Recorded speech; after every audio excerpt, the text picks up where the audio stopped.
industrial hemp and medical marijuana. It grants immunity to those who can afford licenses.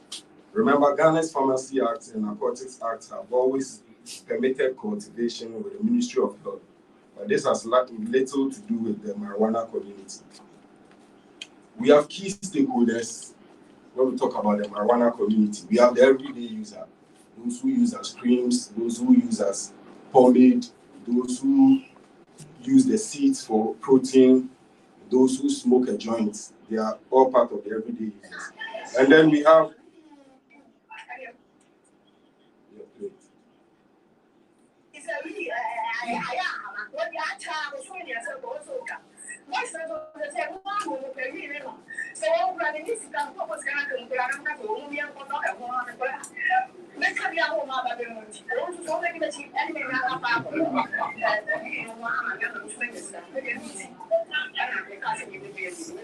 yeah, so she's describing an existing local economy where farmers depend on their produce and use it as wages to pay for labor.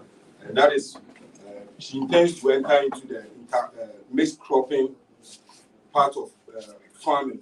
And we know the monocropping, that the challenges with monocropping. Now, cocoa has issues and she seeks to diversify. This woman deserves equal protection, like the kind of protection we want to give to the licensed investor.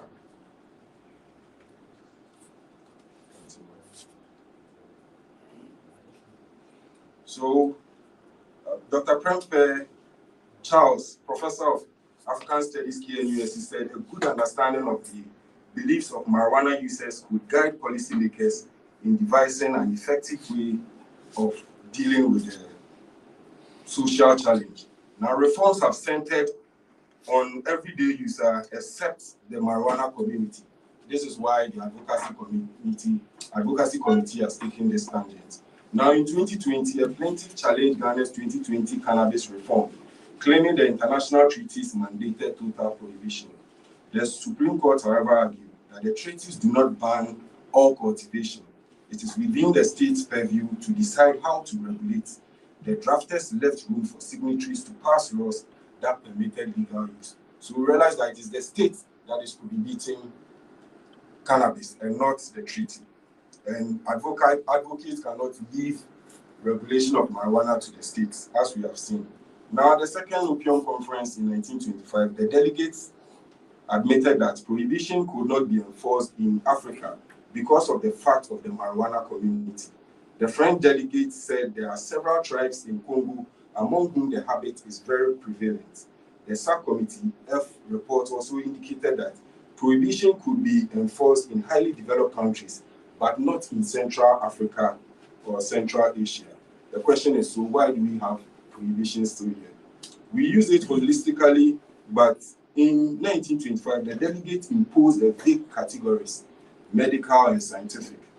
Today, advocates speak in terms of industrial, recreational, and sacramental. So here, go to the next slide. The next. Yeah, the next. Emphasizing that the marijuana community have always upheld this culture. Here is a brother in Congo doing his own thing without fear of police, without fear of the state giving him problems. Again, the next, please. Again, here is our mother also, in the company of friends and family, doing her own thing without fear from police or the state.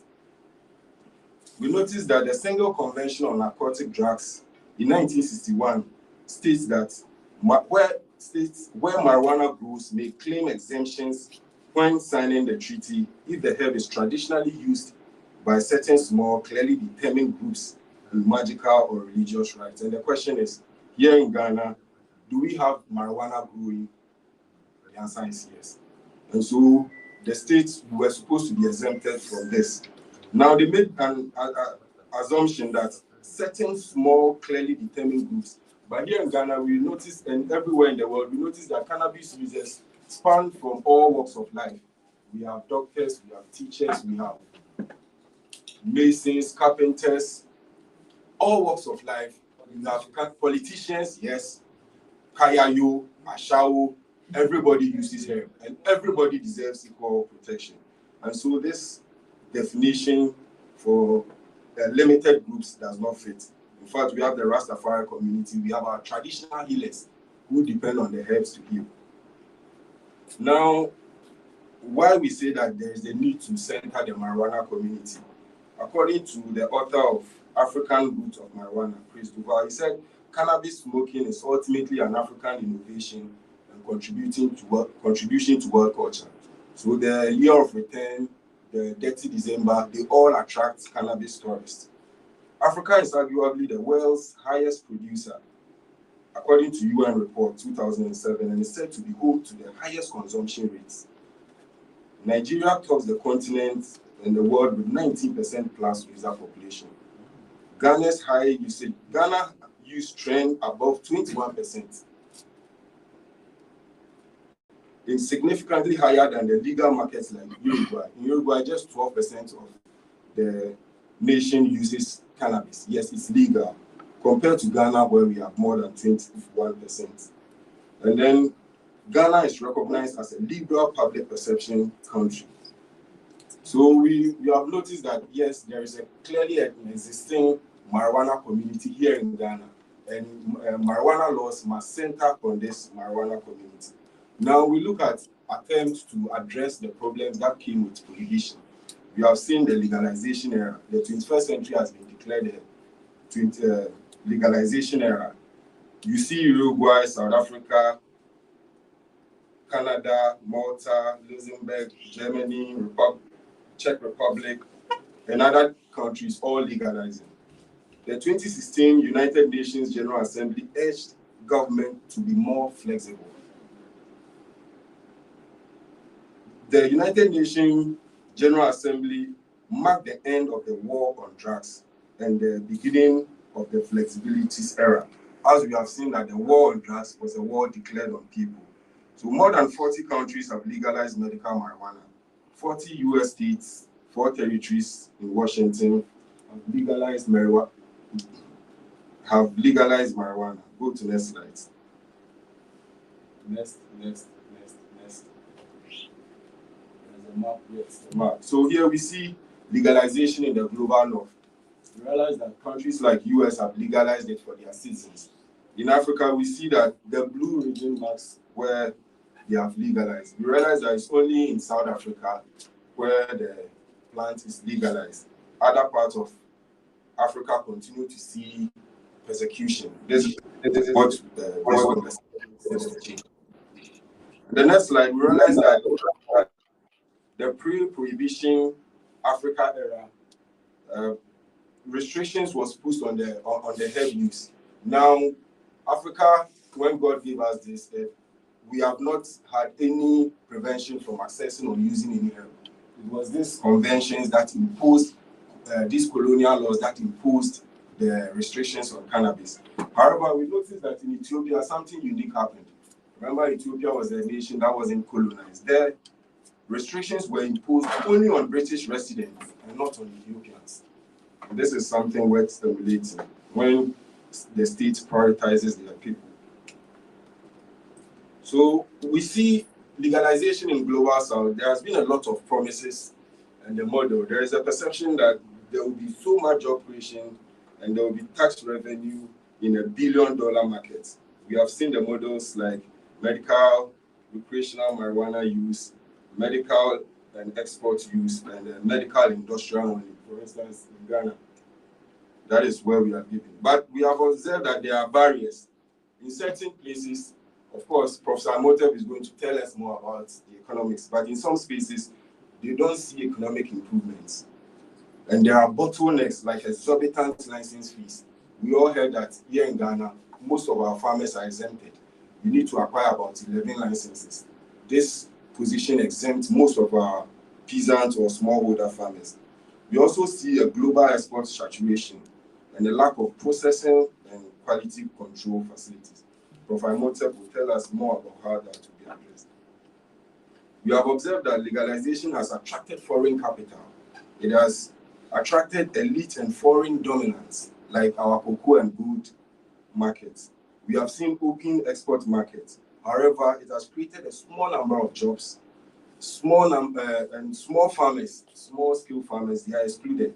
However, the persecution continues, as we see in models in Jamaica. For instance, in Jamaica, where the Dangerous Drugs Act amendment was passed, when the states tried to address the problem of prohibition, certain proposals were made, including legalizing, some said decriminalizing. In Jamaica, the Dangerous Drugs Act amendment was passed in 2015. This law allowed Rastafari sacramental use in registered places of worship. It also permits 57 grams and 2 ounces and 5 plants per individual. The challenge here is that selling remains illegal. With Jamaica's advocate demanded sacramental and cultural rights as the core basis for legalization. So we notice that when advocates demand for something, they are likely to get what they want. And so if Jamaica demanded for sacramental, it comes with restriction. The more reason why the Advocacy Commission is leading the Abolish Cannabis campaign. Now we notice that they are still arrested for marijuana use. Go back. Now this is a picture of Anthony Marcus Goff, an attorney. He said, "We are fed up with the persecution. If the government will not intervene to protect our rights, maybe the court will do so." So Anthony Marcus Goff is a very busy man in Jamaica, because even though the plant is legalized, every day people get, the police continue to harass them. So the Rasta man heard from Ras IRV said, "Even though it is victorious, this is not what we want. What we want is for the police to stop harassing Rastafari for the help. This is why we are insisting on abolish cannabis prohibition." We also see legalization in South Africa, where the Cannabis for Private Purposes Act was passed in 2024. It permits 50 grams per adult, 4 plants per individual. Selling remains legal. The main advocates initially sought an exception for Rastafari religious rights, and that's the problem we do. That is why Ghana is not going to repeat that, to seek rights for Rastafari use and exempt all other uses. The state attorney in international courts told the advocates that the reason why prohibition remains in force is the result of the affiliant's misguided approach in the domestic courts. When the legalization bill was released, the South Africa Cannabis Regulatory Association questioned how an extra gram could justify jail time. So if you say I can only carry 50 grams, I go to the mama who spoke earlier, and then she dips her hand, she doesn't have a skill. She gives me, I reach the barrier, and the police says I have more than the required quantity. So how does an extra gram justify jail time? Jeremy Acton of the Dagger Party called it a declaration of war, a fascist totalitarian drug war upon the cannabis plant and culture, something the Advocacy Committee is against. So why are we caught up in the language of legalization? Where did the term originate? When James R. White founded LEMA in 1964 to end prohibition, he also set up the National Organization for the Reform of Marijuana to popularize legalized marijuana. So we use the term not because that is what provides our needs, it's because that is what everybody is saying. And there are two schools of thought: the legalization's interpretations of the treaty. Yes. The treaty is prohibitionist. Advocates, according to one school of thought, they say the treaty is prohibitionist. Advocates must use the remedial provisions, amendments, the reservation to justify realization or legalization. And there are those who say that no, the treaty is not prohibitionist. Rather, you can use 1961, the Single Convention on Narcotic Drugs, Article 29, which exempts use other than for medicinal and scientific purposes. So the bottom line here is that the global north is a colonial model and it fits that purpose. We only say legalize it because that is what was available. Now we want to look at a model, the Nyameneba model. And this is the model that suggests abolish cannabis prohibition. Nyameneba was arrested in 1963 for possessing, smoking, and cultivating Indian hemp. They rejected the official classification of the hemp. They said their plant was no Indian hemp, it's the herbs of life. Theirs are the herbs of life and not Indian hemp, whatever Indian hemp it might be. They wanted to cross-examine the state chemist to prove that the chemist certificate could not relate to the herbs collected from them. And even when the court brought in a chemist, Nyameneba said no, they want to cross-examine the chemist to prove that their herb is the herb of life and not the Indian hemp. So what they did was to reject the categorization. And that is what the abolition seeks, that we reject every categorization that colonial administration imposed on us. At the Supreme Court, when they appealed their case, in fact, first they were sentenced to prison. They appealed their case, and in the acquittal, the judge, Justice Olenu, said, Nyameneba honestly believed all these years that theirs were the herbs of life. And this is the belief of the marijuana community, that we are not dealing with anything dangerous, we are dealing with herbs of life. So when we say abolition, what does it mean? These are the features. That there are misplaced fears that ending prohibition would increase crime and youth misuse. In countries that have legalized this, we don't see that happening. And so this is just fear. Also, abolition is how the marijuana community already lives. Of course, we all have seen that. So what we are seeking here is subtractive intervention, that we remove cannabis from the Narcotics Act entirely. What is required is the state should involve in what we call strategic policing. So the state will focus on policing at the airports, at the borders, and at the harbors. What we deserve is equal immunity, universal protection for producers, sellers, and users, like our mother who spoke earlier. So the way how, or what we are suggesting, recommending, is we use the cooperative approach, community-based regulations to order internal law and wider social interactions. So yes, with the cooperative we are proposing now, the cooperatives now determine the marijuana communities law. So in terms of community and structure, we form cooperatives at all levels, from local to global. This meeting is even an opportunity to start one. In terms of knowledge and research, there will be we'll constantly tap the expertise of farmers, the pushers, the users, the researchers to sustain efforts to discover more about the herb. And we leverage existing internal regulations and norms that have kept the culture socially conscious for generations. Here,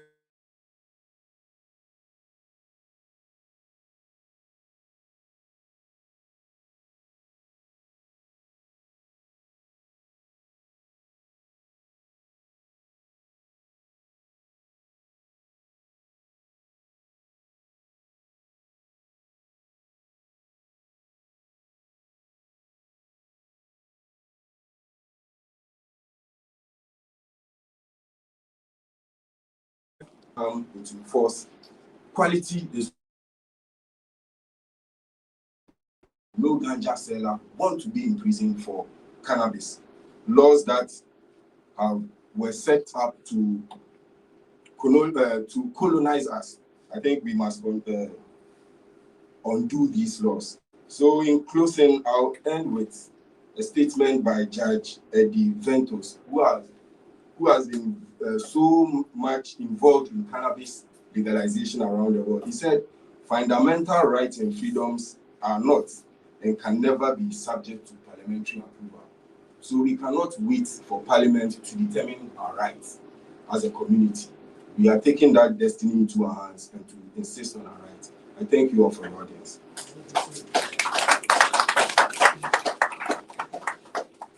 Oh, you could do better. You could do better. Yeah. Thank you, Ras Kofi Hassan.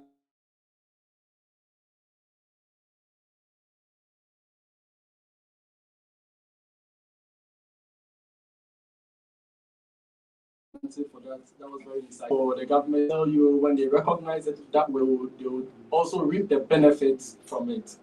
And yeah, that's going forward. It's just an agricultural product.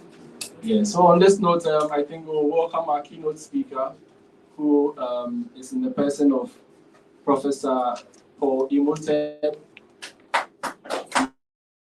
Yeah, with a round of applause. And yeah, Professor is a big cannabis scholar, and the scholar is cannabis scholarship. Actually, it began in 2020 with a founding editorial that firmly established cannabis as a legitimate subject of African political economy. In that same year, together with Dr. Kwashi, he produced the first policy analysis of Ghana's Narcotic Control Commission Bill and its implications for value chain development. In 2022, he turned his pen into philosophy, examining the profound relationship between plants and people, and the indigenous knowledge that has long guided those relationships.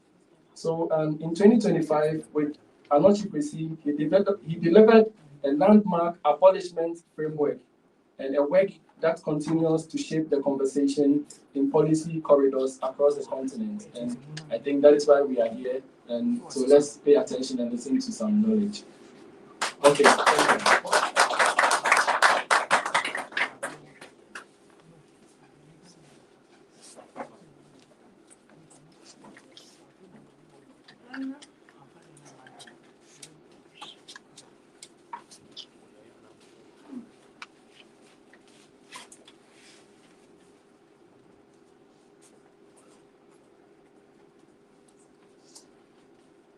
Ja. Ja. Please wake up, wake up, wake up. Good morning to you, brothers and sisters. It's a great pleasure to be with you on this special day.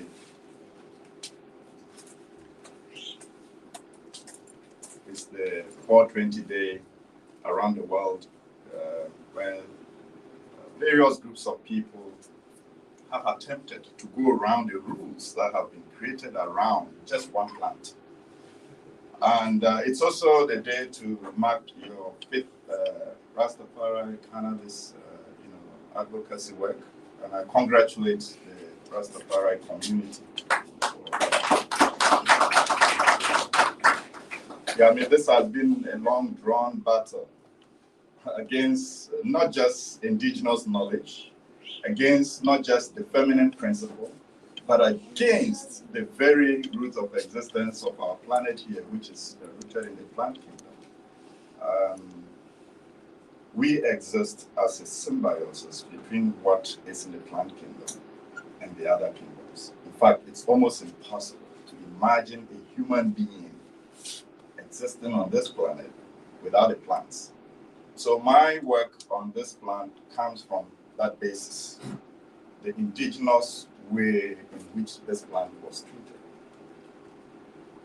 So, Mr. President and elders of the Rastafari community, I honor all of you. With your permission, I would like to proceed with the discussion that we have today. And I see this always as a family meeting where we all share knowledge. In essence, knowledge is not in one person's head. And like our ancestors say, it's like the baobab tree. It takes a whole lot of people to embrace, so no one person has it. My own work has been on looking at specific indigenous plants that when you activate their potential, it will add to the reset agenda that we talk about in the economy. In the last 3 years alone, and just in the last 6 months, cocoa prices have collapsed about 75%. We took a broad look at the cocoa economy, which our country here is one of the dominant producers globally. And we have also taken a broad look at plants like the shea nut. We had a conference at the University of Ghana a month ago on the shea nut value chain, the cashew value chain, and so many other, the baobab and tamarind, and so many other indigenous plants. And it so happened that this is also one of the most crucial plants in economic terms. We say that it has so many forward and backward linkages. In my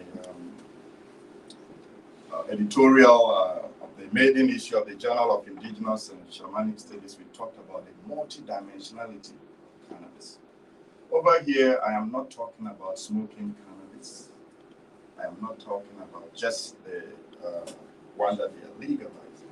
I'm talking about the whole spectrum of the plant. So this is beyond just the usage within the Rastafari community. Please check this. And generally how our people use it. I have been a student of the Nile Valley Sciences for some time now. And last year I went back to Egypt just to reconnect and also just to remind myself of some of the things that we took away from that land to this land. So I have a book looking at from the Nile to the Volta, which I show you how the two river systems, not just on the surface, but beneath, are connected and also above.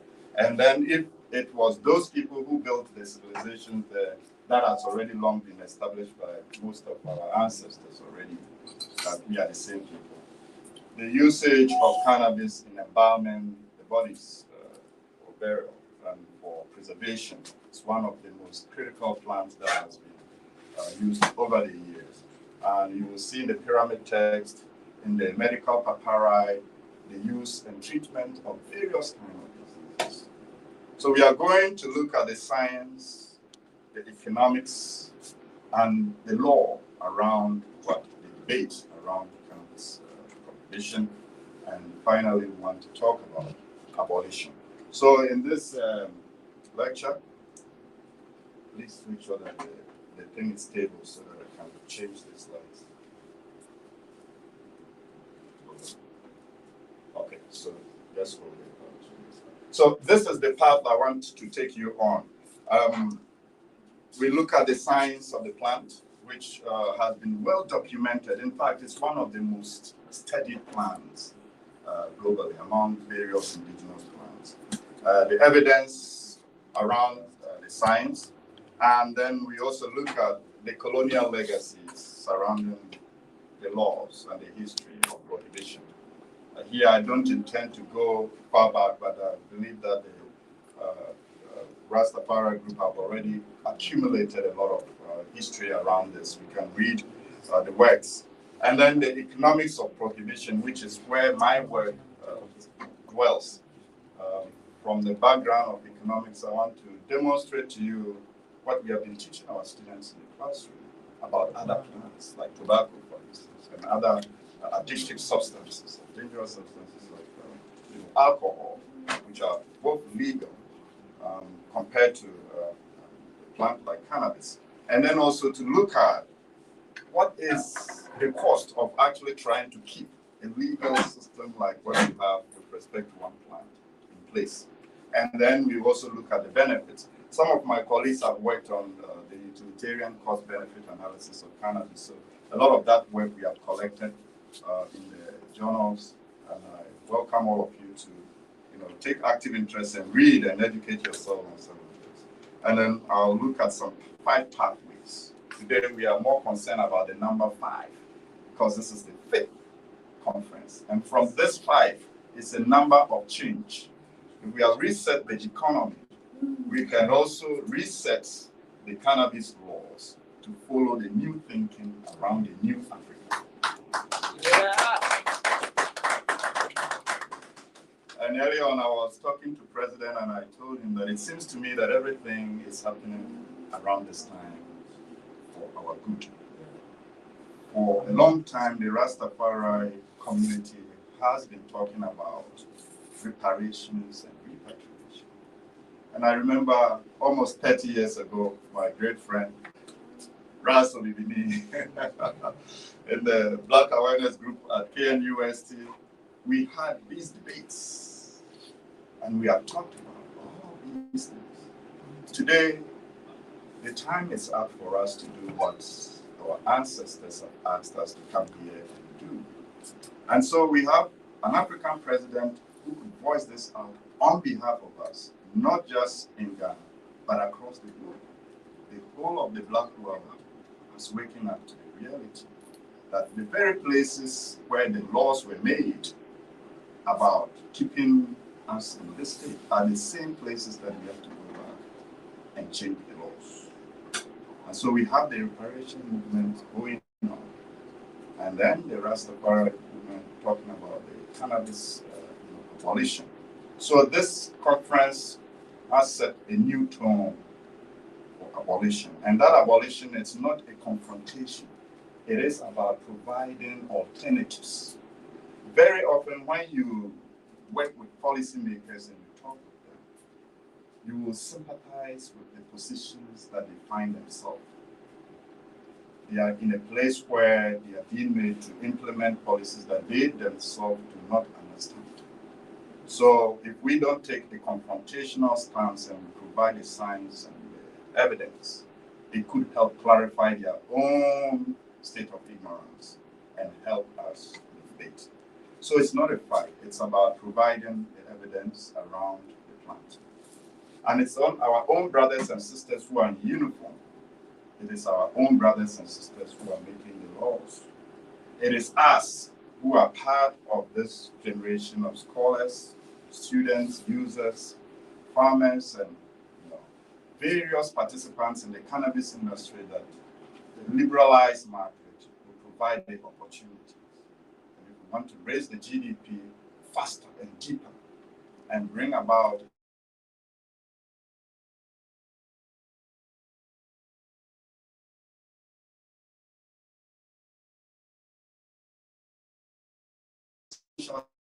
changes in the economy, then something that we all come together, that's the last part, and say that if we all agree in this room that this is what we want to happen, then it has to be so.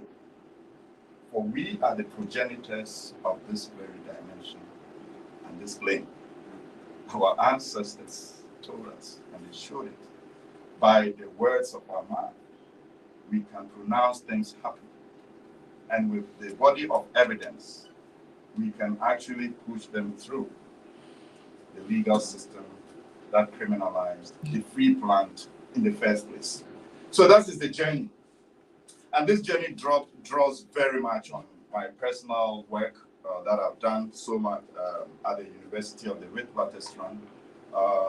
3 years ago, we got a very big grant from the government department of agriculture and development.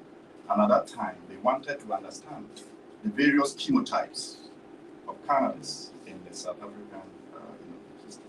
There are communities that live largely on the cannabis economy, just as we have communities that live on opium, coca, on tobacco, and so many other plants. If you go to Pondoland in the Eastern Cape of South Africa, that is all that they know. If you go to places like Binga, a whole province in Zimbabwe, it is cannabis. So if you abolish it and you prohibit it, what are you telling the people about economics? In the meantime, there are no jobs available. So we started looking at the indigenous strains of cannabis in the South. We did a very huge study. Some of my colleagues have all scattered now. Carl Rumbold is now in Vienna. He left for one of the big industrial microbiology labs. And the other colleague now at the University of KwaZulu-Natal, he's head in the School of Pharmacy. So we did all that into drug development, treatments of various kinds of conditions.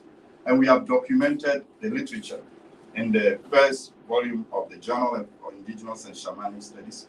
All of that study is freely available. We touched on entrepreneurship, we touched on the various industries.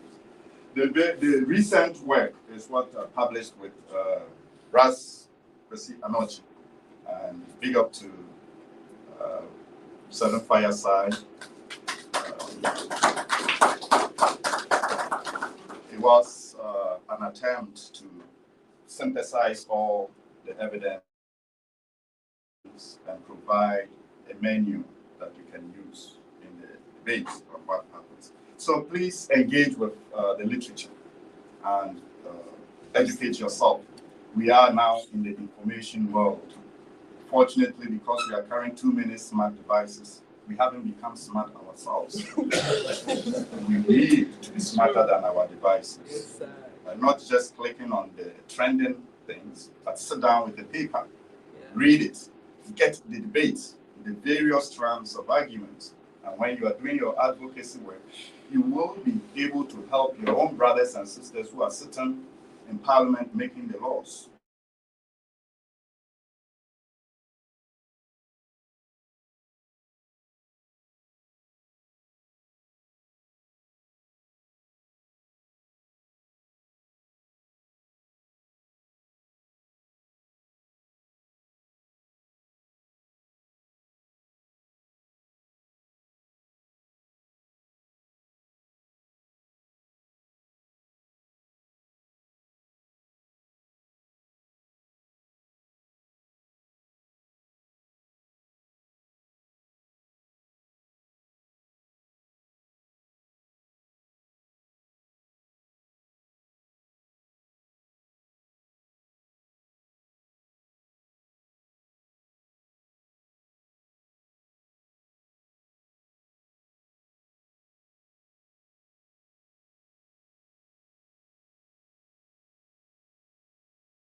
that we said it didn't have any medical properties, but now we are wrong.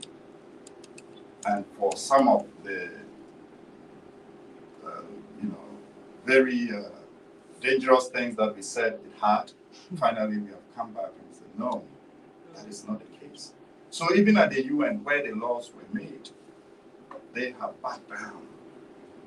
And within those conventions, you have the room to play. And that's where the Rastafari advocacy should help our parliamentarians. Because the global laws have all come down now. Now it's left with the internal laws. We never made any of those laws ourselves. It was being part of the international conventions. So within this endocannabinoid system, cannabis receptors or cannabinoid receptors help to maintain balance. Similar to when you are hungry, you get a kick. That sends certain messages to you to start to organize the red or the bamboo and okay? The same way, if you feel tired or sleepy, you get those. That is how the system is already working. In the plant world, there are those same compounds that help the human system work properly. Regulate the mood, anxiety and depression, various kinds of pain and disorders. Plant-based extracts are able to complement the humanoid system for it to function optimally. And this science really is very difficult to ignore because if you look at the phytochemistry of cannabis, it has so many compounds, the terpenes, flavonoids, all kinds that help either to lower the rate at which your nervous system is firing and wiring, and thereby lowering, the brainwave cycles. So with those who are familiar with meditation practice and just, being aware of your breath, you could get to those same states without the plant per se. But in the indigenous settings, this was a plant that was used to activate and titillate various neurotransmitters in the body. So depending on the strain, and where you grow it, where you take it, how you take it, and why you take it. So again, in the indigenous settings, these were important considerations before you approach. You could trigger certain receptors in your brain that causes the brainwave cycles to slow down. There you can analyze various thoughts. The entire fourth and fifth dimension becomes available because now you have an expanded view. And this is where some people who have studied it begin to see that you see patterns. It's just like in mathematics, a pattern recognition mechanism. It is not just cannabis that does it. Many plants have this cannabinoids. Our own cocoa, that's why they used to say that this is the food of the gods. Because when you take cocoa in its most natural, not the artificial cocoa that they have, but the original cocoa, without any milk, sugars, etc., in a ceremonial fashion, in large quantities, you trigger that same reaction of the endocannabinoid system. In the north of Ghana, where I come from, there are so many plants that we eat that has this property. It is true with many other indigenous plants, from coca to iboga to ayahuasca. So the indigenous way of dealing with this is to have a relationship with the plant as a teacher, as an explorer. And that is where today modern medicine is gradually coming to. And they will get there because it's a journey. So this prohibition, we were part of it. And this same prohibition, abolition, we have to be part of it. So that is the science of it. It's almost uncontested in any way. So many schools will begin to teach the endocannabinoid system now as a mainstream way of approaching medicine. There are already in South Africa some of my students who are medical practitioners whose practice is just related to using cannabis on various areas. So it will enter the classrooms. Like I said to you,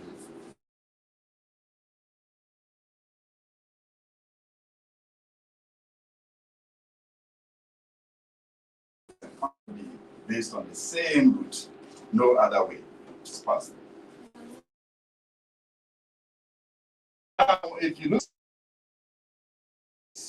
and this is the area that I always emphasize, because many people who are cannabis users and promoters always go to the extent that, oh, it has no effect on such and such, but we want to face the science. There were good reasons why the prohibition started. The counterculture revolution of the 1960s produced a phenomenon that was almost out of control.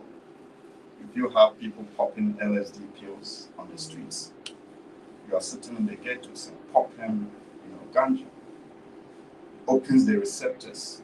What you are bound to see is beyond what you have seen as a fixed 3D that has been given to you. And very often it's very, very difficult to control a crowd that has just woken up to the reality of the game. So it is important to understand why these things do. And so when you're making the case for abolition, it's also important to recognize the existing and inherent danger in taking it far as the counterculture revolution did. Abolition wasn't the answer, as we have found out 60 years later. But if we push also for, prohibition wasn't the answer. But if we push for a strong abolition without taking precautions, we may also enter into the same trap. So our work is just a synthesis. Let's look at the balance of the two. There are so many compounds and positive effects. Let's harness it. But let's also be cautious. And that's where government regulation comes in. So when you typically ingest cannabis, and there are so many ways. In the indigenous sense, this was food. Today, almost everybody who hears about it thinks about smoking, but that was very little. And even in smoking, the way they smoked it was different from how modern people want to smoke it. It is ceremonial, it is very, very sacramental, and the set and the setting is key to this. Where you take it, when you take it, and why you take it. All of these form. So the mental preparation. So in the indigenous settings, you will even be told that if you have an unstable mind, you will not come close to this plant. Because all it does is that it magnifies what is already inside. So if you already have a precondition of psychosis, an existing psychological imbalance, then it's going to trigger you to more imbalance. And the opposite may also be true. But then again, there are several strains that can be targeted to set specific receptors that will activate specific reactions if the people know. That is why continued prohibition will make it difficult for you to understand what you are already, prohibiting. And that is why those who are opening up are beginning to see different patterns and different, effects. Cannabis grown on the mountains is different than cannabis grown in the valleys. Cannabis grown under controlled conditions is different than cannabis grown under open conditions. So is the strains. Today we have all the hybrids. But later on, I'd like us to get into a discussion on how to look for the original Ghanaian strains that we begin to talk about. So mental health interactions, we have to be very cautious about that. Also, in moderation, well-intentioned and properly guided science, the plants themselves have no negative effect on people. But our society today does not take these things seriously. So we have to be very cautious. In my position as a teacher, we have to present the entire science for you to see. That when you trigger certain receptors, you are going to open certain cupboards, things you have packed there that you haven't looked at for aeons. And some of those Frankenstein monsters can truly be very, very, dangerous. But again, if you have the idea of creating something, bringing something new, and totally understanding what the universe works, this is simply an exploratory tool. Okay? So let's be aware of the negative effects of cannabis as we push the case for total abolition of prohibition. let's look at what the science also says about cannabis in relation to other kind of substances. And this is one of the most widely cited research by Anthony and his colleagues in 1994. And when the Constitution Court position was challenged in South Africa at the University of the Witwatersrand, there was an international conference where we brought all the global leaders who have done the work. David Nutt, who was head of the UK narcotics board, he has done so many pieces of research on this area. And this came up. When you look at among legal and illegal substances, the risk that cannabis will give you, the kinds of things that you talk about, psychosis and danger and etc. It is not borne by the science. Okay? So tobacco is one of the most heavily promoted products. We got quite a lot of funding to do tobacco research. And it's well advertised, well promoted. In fact, in countries like Zimbabwe and Malawi, tobacco is one of their leading exports. We have laws around how to handle tobacco. If you are not up to a certain age, you are not allowed to purchase tobacco products. And now, with the laws around, you can't smoke tobacco in certain enclosed spaces. This is how responsible state regulation should be. We are making the same argument for cannabis as well. Because when you look at the costs and the benefits of regulating cannabis and living to function like just a normal plant, like tobacco, the benefits far outweigh the costs. We have seen that, done the estimations for to see. And there has not been any confirmed case so far, according to our statements, of an overdose that took over into something that cannot be handled. We haven't yet studied this. We haven't yet seen the evidence yet. And this is an area where more research is still needed. Those of you who are interested in exploring the dangers associated with different strains of cannabis and how they work, we need more research and more data for this one. Okay.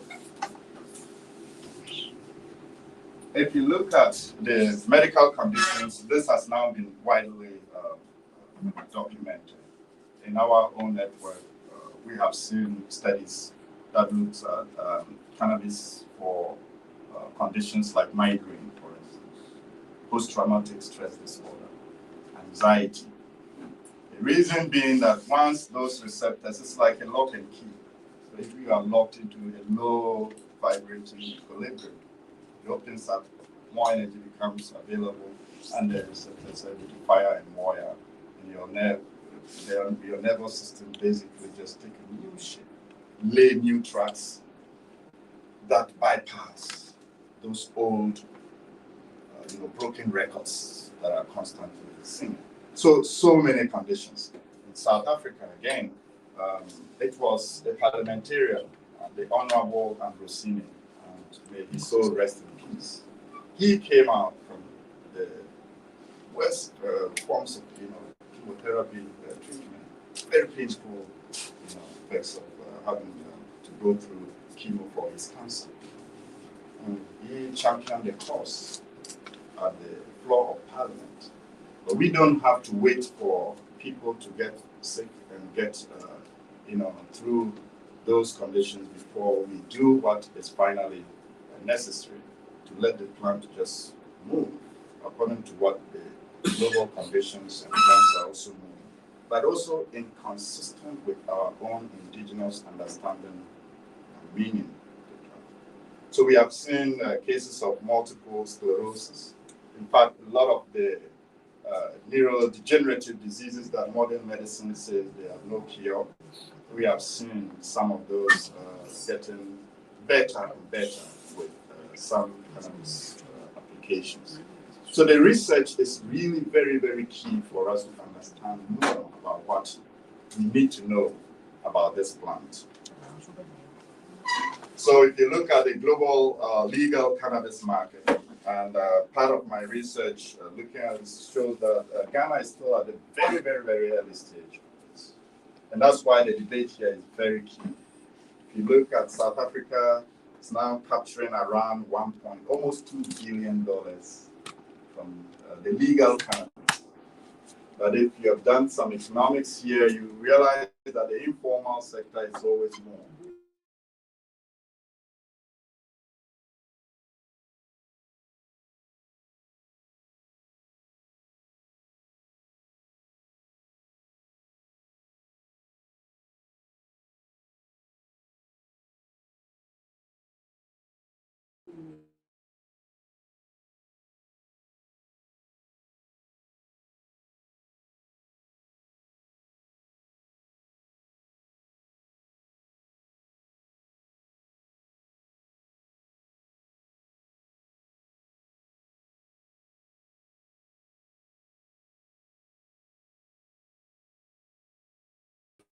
And let's empower the farmers, and let's have a responsible regulatory framework around it.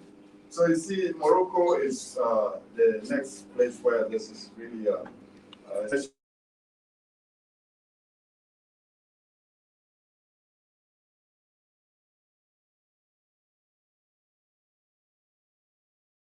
their proximity, and Lesotho, which Ghana has already embraced, legalizing and turning it over into multinational control. When the past regime of the Lesotho government came in, they decided to rip it and just have a totally different conversation about how to properly harness this. So that is there. Zimbabwe, Uganda, and Malawi are some of the big places now on the continent where we see the cannabis revolution taking root. Ghana is the next frontier. That's what I believe this conference will help us to understand better. In the global sphere, the US still dominates this market. Canada, places like Canada, cannabis stocks are actually the most valuable now in some of the stock exchanges. So it creates just a wide variety of assets for those who are interested in investments, even stocks and other kinds of financial products. And these are valid, tradable, stocks that you can find. And then cannabis companies and etc. in various areas. So the African total is still very minuscule by global standards. We're just capturing about $7 billion for a continent that has the largest arable land available globally. I'll show you in a bit why Ghana is central to this debate, because we are located right at the heart of this revolution. So at the moment, due to the prohibition laws, Africa is capturing very little from the cannabis that it has the greatest potential. Now the cannabis paradox is very similar to all the other plants that we have. We are the second largest producer of cocoa. We are capturing less than 10% of the cocoa value chain in most cases.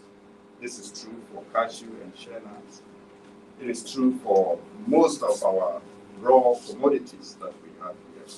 So part of this conference should look beyond just cannabis into the other areas where we have actually just been deliberately or unintentionally just leaking our vital resources to the rest of the world. So let's look at the colonial history, just briefly on that, because there's a lot of history to this. Most people are claiming that there wasn't cannabis prior to the 1940s, but that is patently not so true, because from the Western Sahara all the way tracing back to the Nile Valley, and then through the Middle Passage, we find cannabis was always with our people everywhere they go. Of course, through trade, we came into contact with other strains, but the sativa strain, I will argue very strongly, it has always been part of our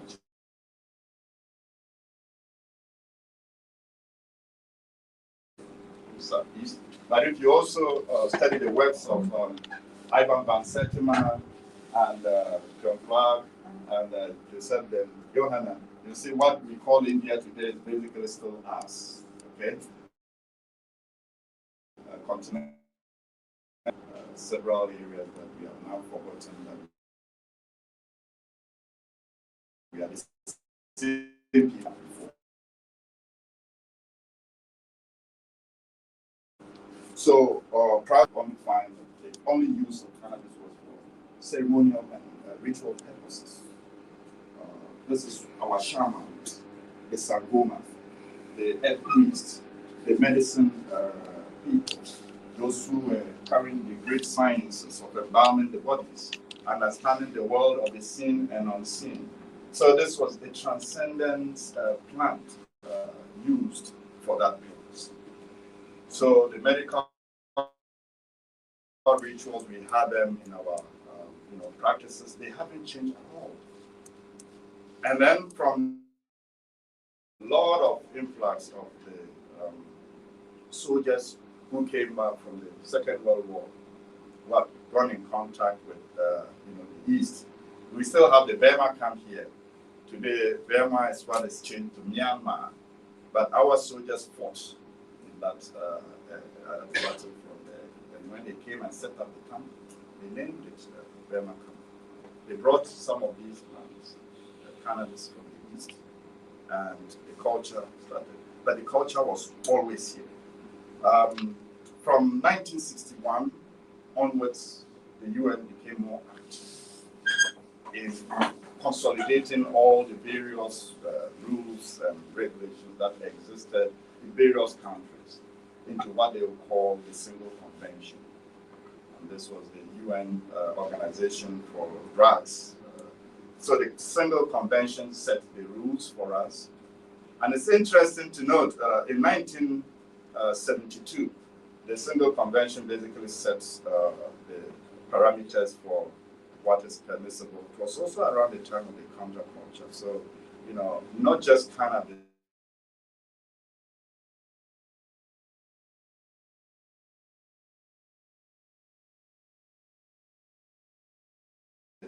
but by arts.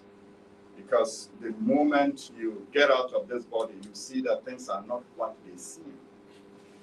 In the normal sense, we sleep and then dream about that. But with your physical eyes, you can also get into those same conditions. So all the indigenous plants, which people use as just a normal ritual practice, as a rites of passage, they were used for initiation, then came under Schedule 1, Schedule 4 in some countries. In the UN, it was Schedule 4. In South Africa, Schedule 1. And what that says is that these substances are very dangerous and they have not got any known medical value. Today, it's very difficult to defend that kind of science, just as it was in the 1960s. And through the media, they will create all kinds of images about how you get crazy by just taking cannabis. And not just cannabis, but other plants. So in the case of ayahuasca, the Brazilian indigenous groups managed to get it as a right to use it for their rituals and their religious purposes. I think cannabis, for some reason, has gone on for quite a long time. In this country, the known laws started actually under the PNDC regime. The most draconian and restrictive laws on cannabis, among many cannabis laws, were enforced here in Ghana in the PNDC era. PNDC Law 236, that decreed a minimum of 10 years for possessing just cannabis. If you look at the contradiction, this is a plan that is about balance. When you set a law that doesn't give any room for escape, you set the people against the security agencies and each other. Any law that tries to regulate morals, and what you should eat and what you shouldn't eat in your own space, actually leads to moral decay. And that's what we've seen with a lot of the cannabis laws. In this country, for instance, just by possessing one or two rolls is enough for police people to pick you up lock you up for up to a minimum of 10 good years. Now, you also see the cognitive dissonance that sets, because there are many, many decent policemen who themselves are either cannabis farmers, cannabis users, they are shamans and women and religious people who use it as a sacramental plant. Now they are being asked by the state to put behind bars the people, his own brothers and sisters, who are using the same plant.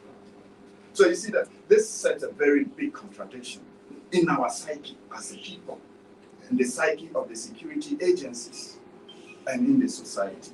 It also stops the entire process of getting to understand what this is really about. What are the dangers that we are afraid of? And for what reasons? What can we do about it? So in my view, the only way to normally face these things is just to bring it out in the open, because the more you try to put it under, the more fire you create, because you want to know why is it that they don't want to be out. So the key contradiction here is that even though Ghana has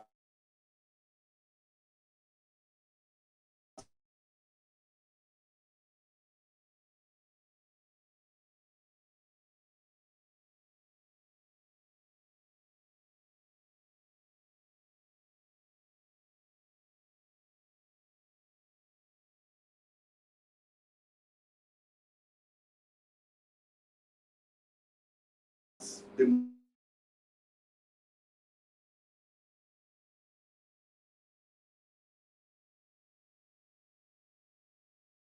most draconian cannabis use law.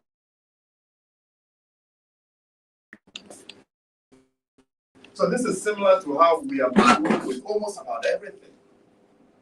And so the religious system says to, criminalize behavior about how to relate. So all the things that we have categorized as sin are actually the most things that are happening within the society. So in Ghana, 21.5% annual prevalence rate is what is recorded. So in the US and in Nigeria, we have, this type of thing. So it actually beggars belief to see this. So across the board, the people making the laws and talking about it and criminalizing it in the media are the same people. And the people that are writing and presenting the science for its prohibition are the same people. So this is the kind of contradiction that we have to see. But the most interesting thing really is that it was a Ghanaian who sat in the 1972 review of the Single Convention. Our own father and great ancestor, Kwame Nkrumah. Yeah. Yes. But you see, at the time, those laws had been written. Most African countries entered independence with inherited monetary systems, inherited legal systems. Our lawyers and judges still put on those things, even though they have been taken off in England and other places. We entered with an educational system that had a colonial curriculum. We all learned that curriculum and we are regurgitating it back into the classrooms and into the open. So it was a Ghanaian, our own former president, our first president, our father of the nation, the great African god, Kwame Nkrumah sat on that, chaired that committee. But it must be another Ghanaian that led the UN that started talking about how this plant has to be set free. So Kofi Annan, our own Nana Busumulu, one of the greatest sons of the land, had also, initiated what we are now seeing today in the UN conventions. So there has been now reforms even at the United Nations level from 2019 to 2020. And now nations can actually work within their own legal systems, decide whether we want to keep this law, which wasn't originated of our own parliament, expanding it completely. That's what the fifth conference should really look at. It's moving beyond. At the global level, we agree that this was a menace in the 60s. Back and said, it's dangerous as it is. And there's no better opportunity to do that in Ghana now than in any other time.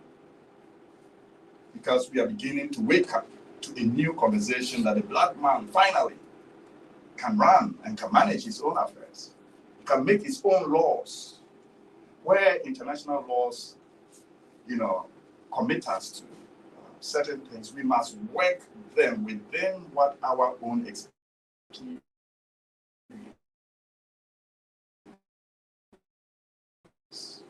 Reforms, last parliament, at the last check, they have now put, adverts for people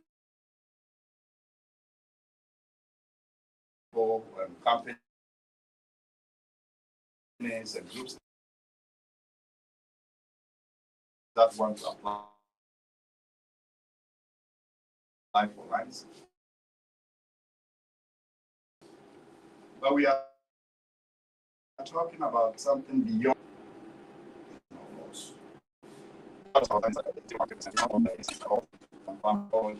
Just a technical classification that somebody wrote in a paper in the 1970s. We must now come to our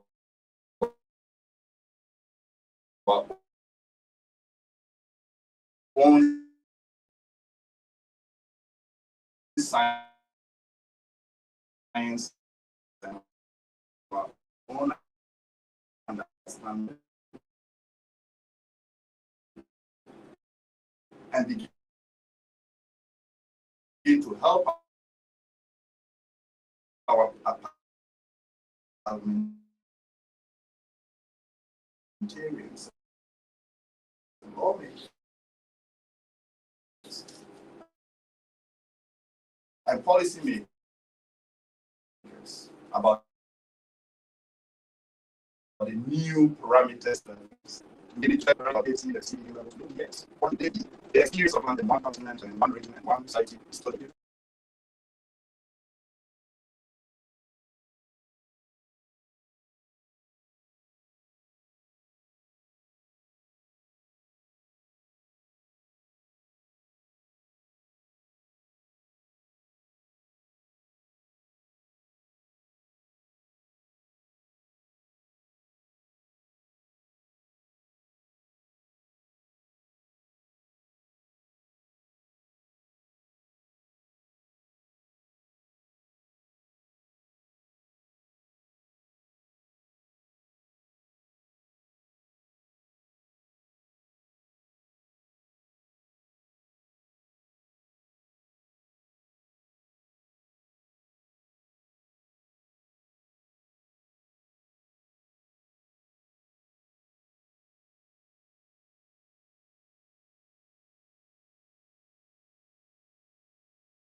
laws.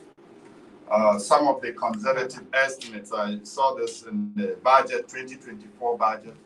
The Ghana Police Service actually spends around 7 to 10% of its budget on drug enforcement, not just cannabis.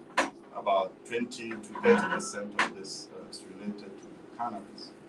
But there are about 14,000 people that are in jail on cannabis and cannabis-related offenses. Very often when you ask the lawyers, well, what crimes have they committed? It's very difficult to put a name on it other than its possession of an indigenous plant. You see, causing harm to some other people, is the smoking in any way or the usage in any way harmful, the external effects. We need to quantify that. But on the aggregate, we are spending around 186 to 264 million cedis a year by the police and NARCO to put the cannabis laws in motion. It's 186 to 264 million cedis a year. That is the cost of prohibition. These figures are coming from the budget, not from me. So you can check them out if you want to study the public sector effects of what we are doing with cannabis. A few years ago, when we were doing the research, we came into contact with some of the Narcotic Control Commission, and huge trucks of cannabis all seized. What are they going to do with them? Burn them up.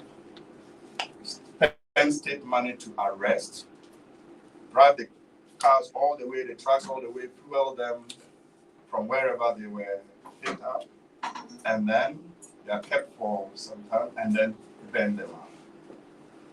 And the people working at the commission themselves said, wow, what a waste. What a waste. We have research laboratories that could just extract these compounds. There are so many pathways in which we can redirect this. If we say that it's in the hands of criminals and dangerous users, how about the researchers, the drug manufacturing, the plastics, the biofuels, and the other industries that we So this is something that is no longer affordable in our public finances. If we can save this amount of money, there are so many schools we can build. We have lots of roads. Driving from Kumasi to Accra is a nightmare. When you get off the main road anywhere in Accra, it's a nightmare. And then the police themselves. Anytime there's a traffic breakdown somewhere, you see how Ghanaians drive. This is one area where the police have done exceptionally well. Those on the street trying to control traffic. We need to release their energies from the prohibition so that they could be more available to control the traffic. There are other kinds of crime. You have seen the disclosures going on around the world. It's not just in Ghana. About what is being leaked out of this country by our own people across the board, across the political divide, across genders, across generations. We have become very wasteful in what we do here. And right now on the planet, the energies are so high that we can no longer continue this kind of wasteful behavior. It is important to recalibrate. And that is why the slogan that was chosen for the last election, not that I'm a politician, but to reset is really very key. But when you reset, what do? We have reset many, many, many times in the last 60 years since independence, only to go back to the same place. If you've seen how we have reset our economy, each time going back to borrow, when we have the resources right here in our midst. So this really cuts across everybody. We are all part of this journey, and we must all contribute. My work is to help to understand the amount of the leakage. In economics, we say this is a deadweight loss. There are people locked up, they are not doing anything, they are consuming anywhere around 14,000 cedis per annum just by being in the prisons for a crime like owning cannabis. And it also sets, the conditions for blackmail. Several instances where the police will meet somebody and then they themselves may be putting it because the law says it's illegal. We have recorded so many of these in the research, and it's high time we stop this utter demoralization of ourselves. And it is also the case because Rastafari community is associated with this one. Just seeing somebody with a dreadlock implies that he must be possessing cannabis. And possession of cannabis, according to this logic, means that it's a criminal. This is how we have made our law so dirty.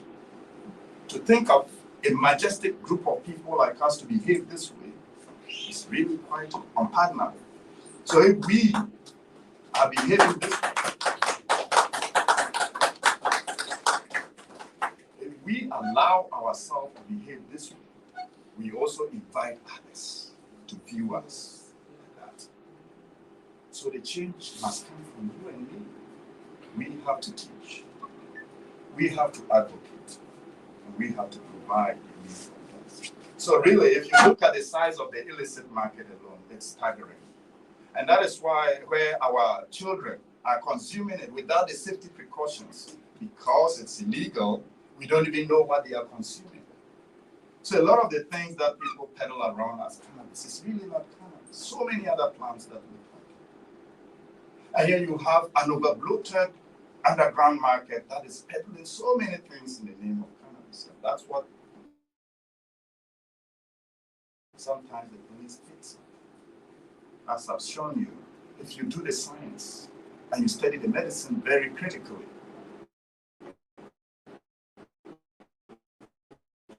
you yourself will come to that tension conditions.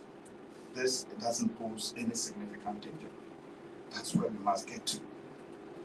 But look at the other side of this whole concept. What is the potential of just saying, no, we are no longer going on with demoralizing ourselves, criminalizing the plant, and letting it go? So if you see the revenues that are arising from the illicit market alone, around 13.98 billion, if you take just about 15% of tax on it, you are already getting over 2 billion Ghana cedis, 2 to 15 billion.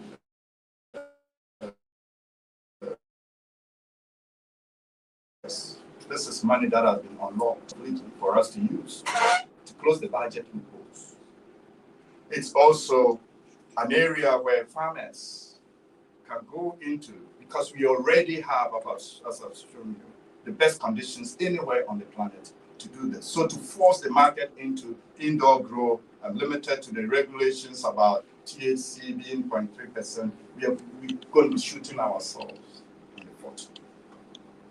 It's a market where the indigenous knowledge already exists. It is a market where the best strains already exist.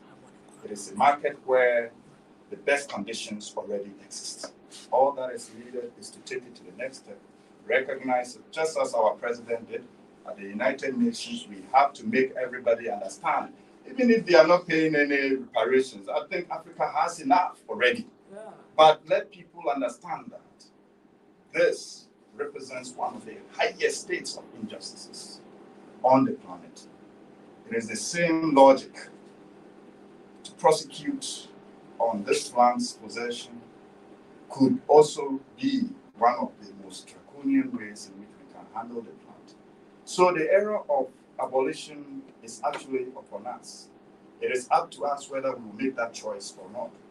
Because we can free as much as 295 to 435 million Ghana cedis a year from the cannabis value chain alone.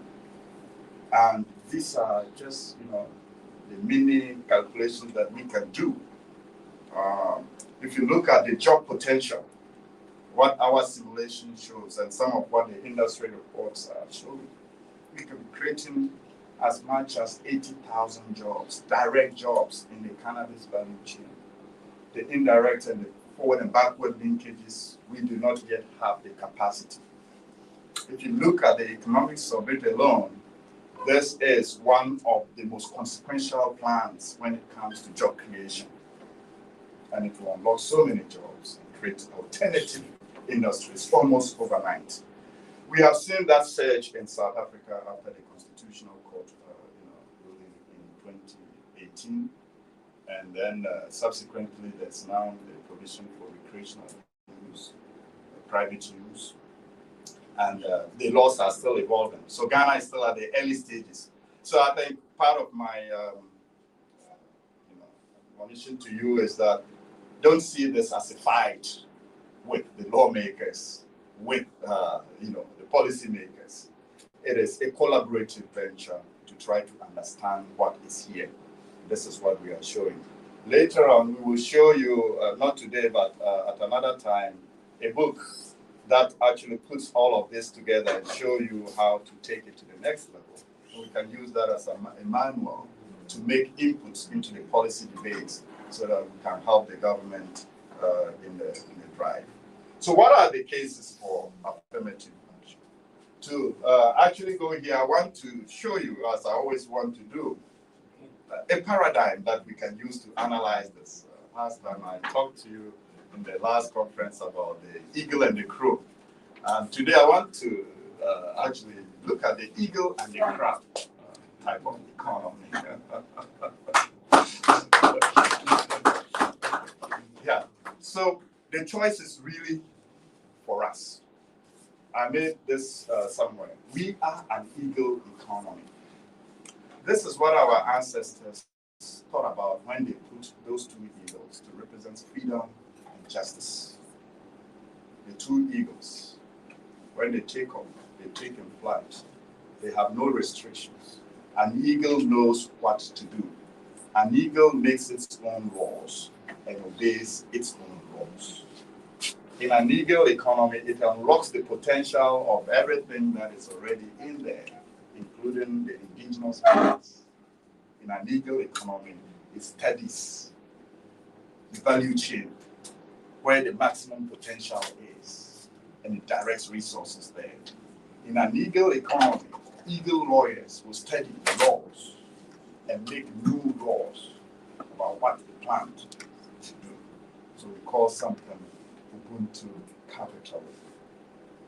What Malala actually called the African identity and personality that Nkrumah had also talked about. We are talking about cooperative economics, building communities around new ventures that creates more jobs and creates opportunities to make wealth. This is the most richest country also on the planet. So to talk about poverty here, it's like an oxymoron. It doesn't make sense. And it is all about whether we will behave as eagles or as a crab. The crab mentality is also real. All the prohibition laws have been about crab. It's also always about fear. What will freedom bring me? It happened in the slave farms. Even after they took the chains off, most people could not still fathom the idea that they could be free. So it was the same slave that would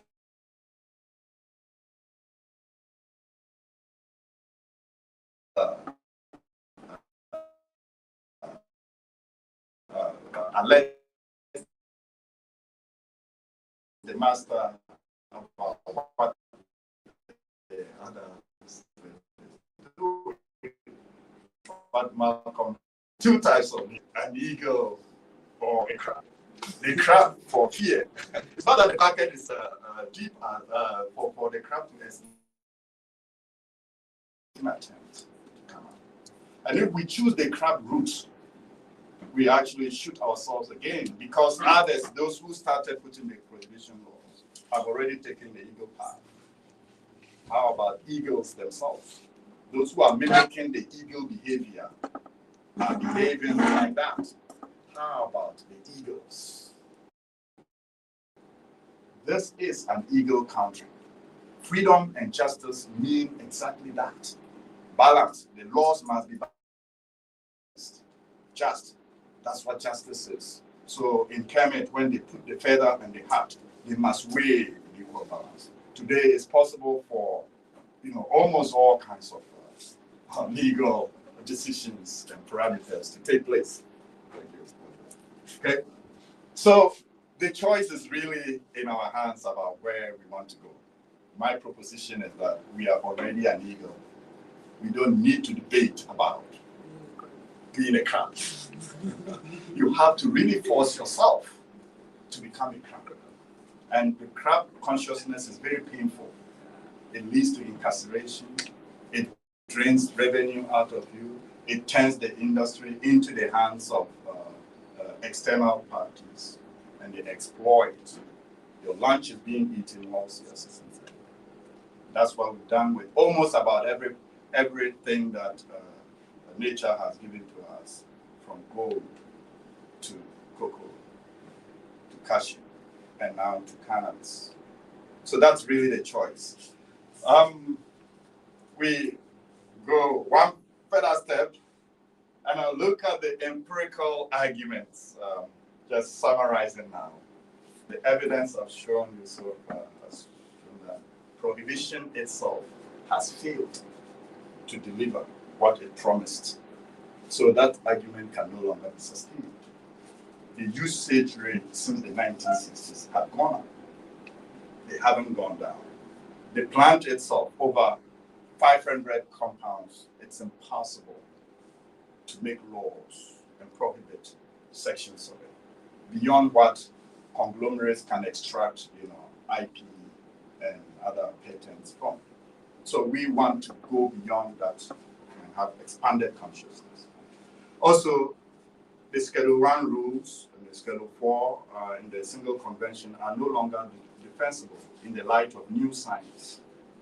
And that is also something that gives us another tool in our toolbox in the debate about abolition. International law has already said that. 2019, 2020, the United Nations itself has taken down these, Single Convention Act, Article 2.9 preserves your domestic autonomy to decide what you want to do. So from this conference, the advocacy group, you begin to articulate this to our lawmakers and policymakers to understand the need for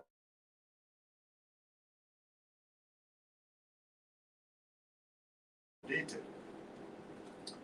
Then we have the violation of human rights.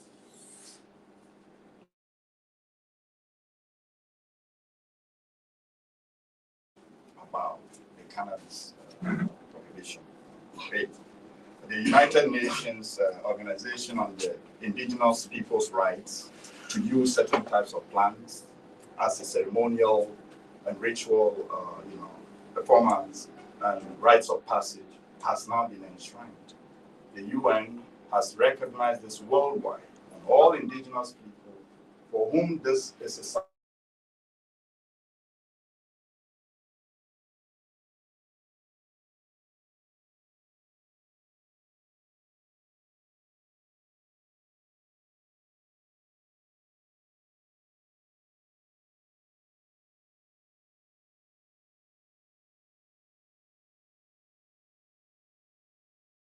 percent of GDP from just one plant alone. That in terms of public revenues, taxes, etc., it's tremendous for the states to give due attention to this. If we delay further, already the chessboard on the global economic scale has been put in place, and different industries are springing up, and different countries are taking positions. As I said to you, in Canada, cannabis stocks are traded in the stock exchange. In the US, along the entire East Coast to the West Coast, it's all the legal cannabis market up to the Midwest. The state of Colorado and California are noted as the world's largest places where now almost, if you want the best research, etc., into the different cannabis So the science has moved very, very far. And so has the law moved. The world too has moved. Will we move as an eagle or stay as a crab? These are choices, but I'm arguing we need to move also. So 5 pathways. The first one is really that the legislative framework for ending cannabis prohibition must reboot. And it is important that full decriminalization is implemented here in Ghana. This is crucial. In fact, we need to remove all criminal penalties for personal use, possession, and cultivation, replace enforcement apparatus with public health frameworks. Without this foundation, every other reform is really going to be very cosmetic. It will just touch, perhaps reset, but will not advance the cause of the plant, and it will not advance our cause as members of the community within which this plant has been given to us by nature. There has to be cultural recognition. For instance, codifying Rastafari sacramental use in law. We have already seen that in some of the Pacific Islands. This would be the norm in many countries coming forward. That is part of the positive outlook that we see for this plant. Increasingly, many countries will wake up to this, and the cry of Rastafari for this to be again recognized in the laws will be enshrined. Nobody knew what the reparations debate when we were talking about it some years ago. But today, it's now an international fact that it must happen. It has been recognized and it will be recognized, and we have to go on. So continue the fight, the Rastafari Council Ghana. Continue with the advocacy and continue with the research that will inform people. And we want to ensure that there's also equity when the laws come in, so that both the people with the local knowledge and those coming in with the capital will have a good share of the proceeds from this. So we need to prioritize smallholder farmers and community co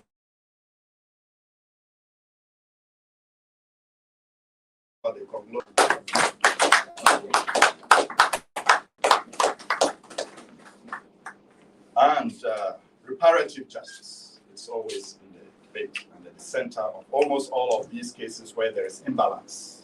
There has to be. The planet itself has recalibrated, and we have no choice but to follow what our mother is already doing. Research and sovereignty is also important for us to invest in Ghanaian cannabis science. I have only heard that some of the best strains are here, but I haven't actually seen any of that. So our universities, our research institutes, the Council for Scientific and Industrial Research, the Council for the Center for Traditional and Herbal Medicine. We have also the schools of herbal medicine at the Kwame Nkrumah University of Science.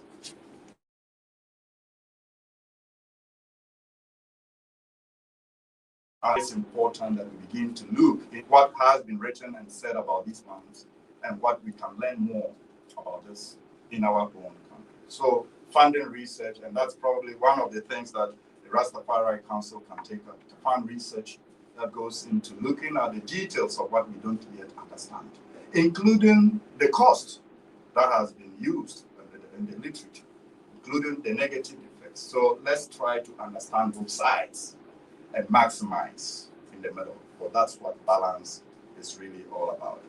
Africa is already moving. Now we have to gear up and make the move. 8+ African countries have already moved beyond prohibition in the last decade. So it's now an outlier to even begin to talk about prohibition. That's why the theme of this conference, abolition, is really more pertinent. Ghana stands at this threshold, together with countries like Lesotho, South Africa, Zimbabwe, Zambia, Uganda, Malawi, Rwanda, and Morocco, to harness what we have termed the green gold. So you see, We have the green gold in abundance here. We have the actual gold also in abundance. So nothing is missing in our paradigm. So let's look at the industries. This I'm sure some of my other colleagues will touch on. But the moment we move towards the eagle economy, we unlock so many industries at once. From pharmaceuticals, now valued to bring in about $91 billion by 2030. Things like pain, medicine, anxiety, chronic diseases, autoimmune conditions, all of these are open. There is also a fast-growing wellness industry. If you go to the construction industry, hempcrete, some of our colleagues at the School of Architecture have created some of the beautiful, beautiful, hemp blocks. They are lighter. They give you some form of equilibrium when you are even in the building. There are so many hemp clothes. Instead of cutting trees down for books, we also have that for the book publishing industry. So it's really a minefield. And talk about African intellectual property. This is a plant that we can claim original ownership of its intellectual property. So research and development, carbon sequestration, etc. And then we have done a lot of studies on the remediation of the soils that have been destroyed by the galamsey and other environmental practices. So I'll end here briefly by saying that, and this is something that those of you who are musically inclined are invited to take it to the next step. But what I really want to say is that I'll lead this and then you respond. And then all together, we will say the healing is ours, the healing is free. And in the next slide, we will make the call, and then I bring my lecture to a close. So the call and the response. I believe you can all see what is projected. Yes, sir. So who planted the healing? The ancestors planted it. Who tended the healing? The people tended it. Who did?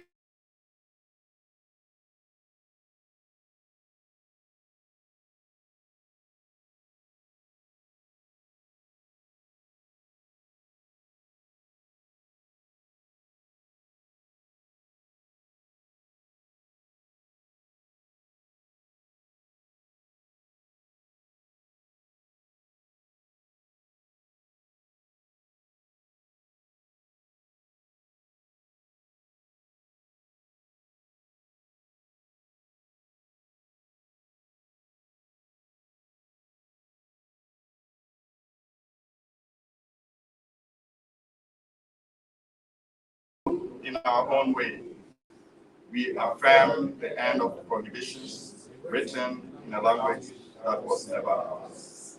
The plant is free, the people are free. Ashe.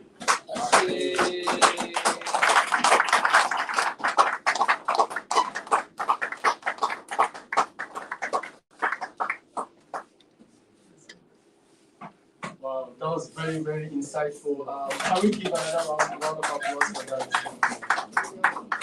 That was a very great presentation. And by all standards, it takes us into the research, into science, into economics, into all aspects of the cannabis. And yeah, we're very grateful for that. So yeah, without saying much, I think we have to move on to the next speaker. That is going to be Sedem Ofori, who is coming from the media consultant and a businessman. So yes, with a round of applause, let's welcome.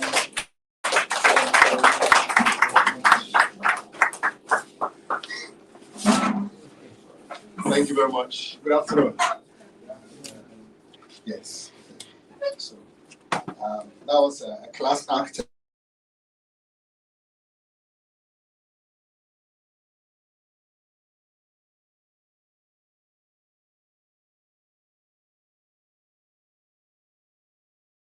I want us to, maybe you can move my slide to slide 10. Okay, so I can use, I'll try maybe within 10 minutes or less to, finish my presentation. It doesn't matter. I'm glad that my colleague, Imhotep, Professor Imhotep, actually took us back to the history of the law around prohibition. What is interesting is that prior to the 1930s, there was not a single legal restriction on cannabis in Ghana. In fact, the restrictions came through colonial rule. The British, when they were aligning their laws with that of the League of Nations in 1930, it was in their own interest that they made those laws and then handed those laws over to us. So these are inherited laws. The challenge with this law is that even if you go into Britain right now, they have removed that restriction and have allowed the prescription of medical cannabis. So while they gave you the law, they themselves have had a reason to revise it, and we are still holding on to the laws that they themselves have rejected. I mean, it begs the question as to whether we really have a legal system that has come of age. It's painful to say this, given that we have basically had our own judges, our own courts, and the opportunity to replace some of these laws to decolonize the legal system or the judiciary. But it will also appear that we find ourselves in a situation where we are holding on to laws that those who handed them over to us themselves don't see any use in keeping them. The central thesis of what I'm going to say is that we have an opportunity at this time to convince the nation that cannabis, the economic opportunities in cannabis, are perhaps the most revolutionary and the most cost-effective and practical way to take our people out of poverty. That is the fundamental argument or thesis in my presentation. I wouldn't go too much by the slides so that I can just put everything in summary and then get out of here in 10 minutes. There are quite a number of people to speak. But we are at a point in our nation where our president is really bent on getting the most out of our natural resources. He has declared to the world that by 2030, not a single natural resource will be leaving the shores of Ghana as a raw material. We would have to add value to everything that is produced here so that we get the most out of it. Where does this put us who are advocating for the abolition of restrictions on cannabis? This statement, as revolutionary as it is, also comes at a time when Ghana is faced with one of the most serious environmental problems, which is illegal mining, or what we call galamsey. Illegal mining is actually the search for economic opportunity by our youth and young people. It isn't being done with evil intention. Even though the equipment and much of the machinery that is used in extracting the gold comes from foreign interests, you would find that young people are responding to the call to get into the pits because they want jobs. So as we speak, if you look at the 2025 figures or data on where we stand in terms of our environmental degradation, Galamsey alone has destroyed over 9,000 hectares of land. 9,000 hectares. To put this in context for you to get the picture, 9,000 hectares is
It has a unique feature that you can hardly find with other crops that deliver on economic value and then also in terms of environmental sustainability. It has a phytoremediation quality.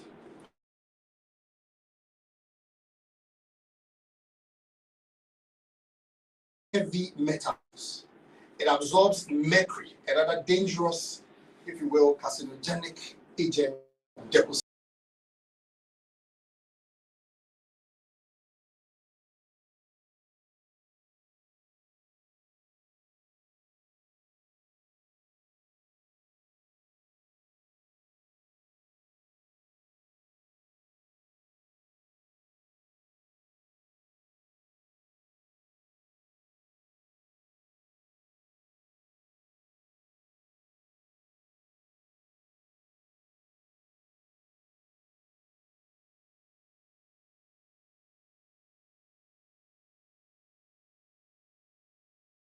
Economic opportunities for the people who are into this business. It is not normal that the human and the digging out sludge in the midst of dangerous chemicals, men, women, children, in the pit. You think they don't know they're risking their lives? It is desperation that has pushed them there. Now, what we are saying is that if you look at the figures, and maybe you will go down further to a table where I draw a correlation between what can be made from cannabis in terms of LB or weightage as against cocoa. Yes. So I'm using very moderate, conservative figures. These are the figures that are pulled from September 2025. But if you look at the average global wholesale price for cocoa, the highest you get from it is $3.8 per LP. It has not fixed the soil. It takes between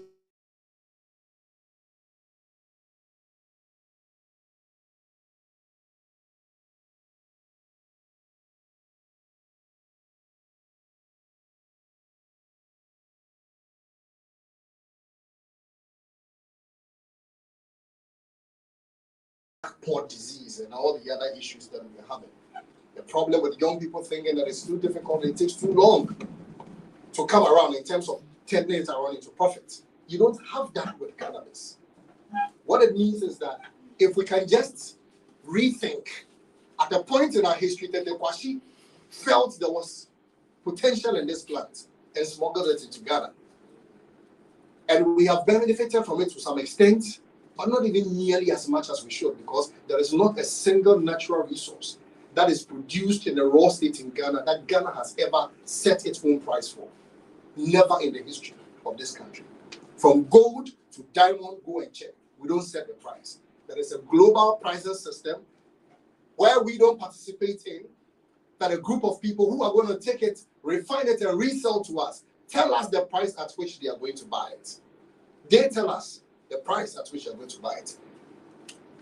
How many years after Tetekwashi, we have an opportunity now to apply some imagination, to rethink the fundamentals of our economy, and say this is a plant that has been uniquely gifted to us, uniquely suited to our environment that we can use to turn our economy around.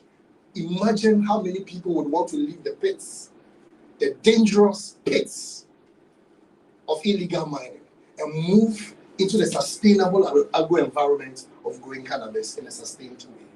Just think about it. How many of our women, and it's really a disgrace that when you go into our markets, there are women of certain ethnic extractions who have been designated to be the burden bearers, the kayaye of the society. And we are looking for work for them, we can't find it. This is a sector that promises employment for most people. It is a sector that closes the economic gap between people who are marginalized, people living with disability, women who may not be educated, especially our rural folk. This is an economic opportunity that can actually give meaning to the 24-hour economy model that has been proposed by the President of the Republic of Ghana. This is where the solution will come from. Someone will ask, where would the money come from? If you just scroll down a bit, I just want to make a little, I'm trying to finish this quickly so that, yes, just go down a bit. Go there, then I can pass these points. Now, all these laws that you see on the screen are actually laws that have been there for many years. These are laws requiring any person who is going into mining in Ghana to set some money aside that will be used to replace or repair and restore the soil that is left damaged after mining. They didn't come yesterday. They've always been there. But if you follow closely on how we've implemented these laws, you realize that more than half of the mining companies in Ghana have not set, well, majority of them don't even put money together to provide this insurance, but the bulk of them don't even pay this money. They mine, they move on to the next field, and then that is it. What we are proposing as a council and as an advocacy committee is that you don't go and look for new money. Just enforce the laws that were put in place, the people who put that law in place, and activity. Why don't we just go back to these laws that have been settled idle, have not been enforced, and take the money from there to get onto our 9,000 acres that have been destroyed and provide jobs for the youth? Is that too much to ask? Not a single city is being requested of government, because the money is already inherent in the laws that have been put in place for the regeneration of soil that is destroyed. So in a nutshell, please just come down one step more for me. In summary, what I think, what I propose that we look out for and push for is to reclassify medical and industrial cannabis as an agricultural industrial commodity. This is very important, not as a drug. Because when something is illegal, you discourage investment. Why would you even want to deal in something that is illegal in the first place? Why would any investor want to put money into a sector where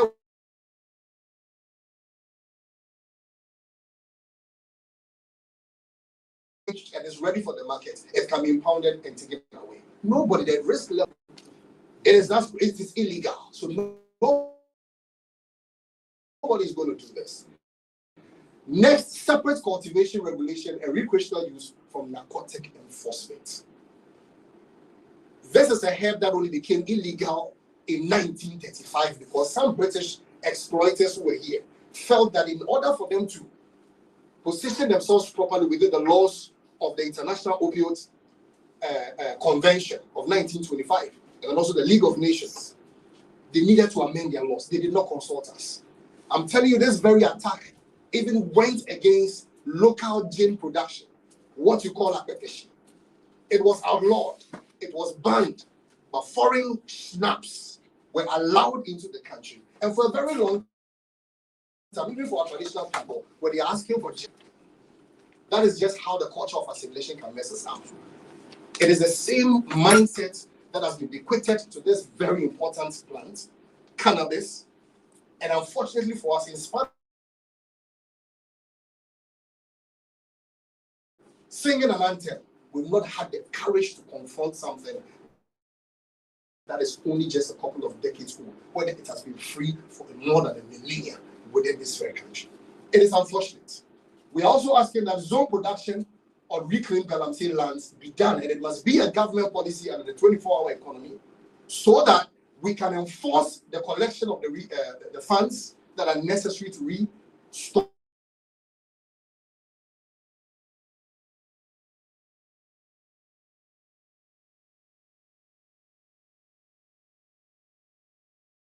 around the risks, because I think that it is overstated. Everything in the world can be abused. I will argue that even sugar is more dangerous to your health than cannabis.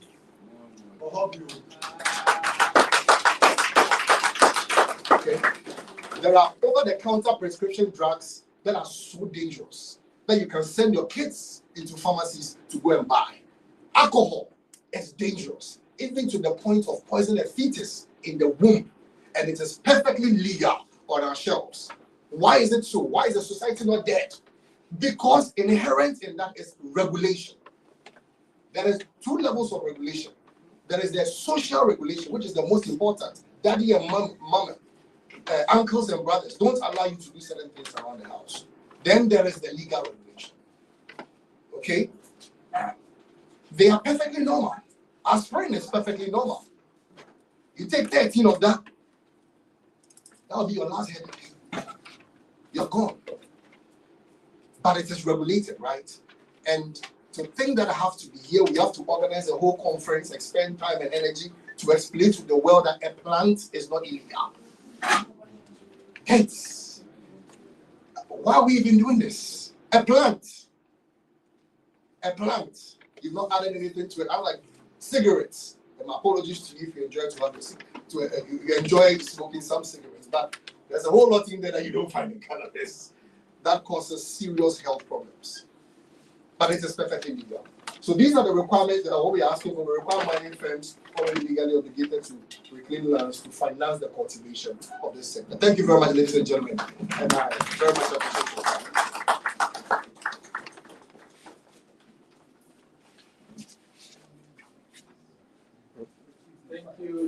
Thank you very much for this insightful presentation.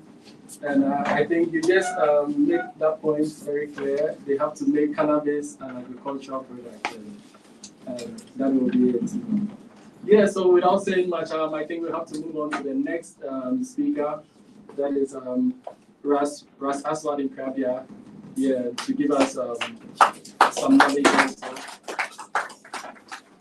And you know, this man is a very great legend, a serious activist, and just listen to some wisdom.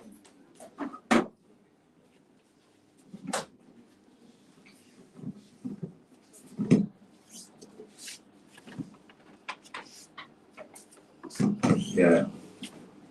Greetings in the name of the Imperial Majesty Emperor the Selassie I. Jah Rastafari.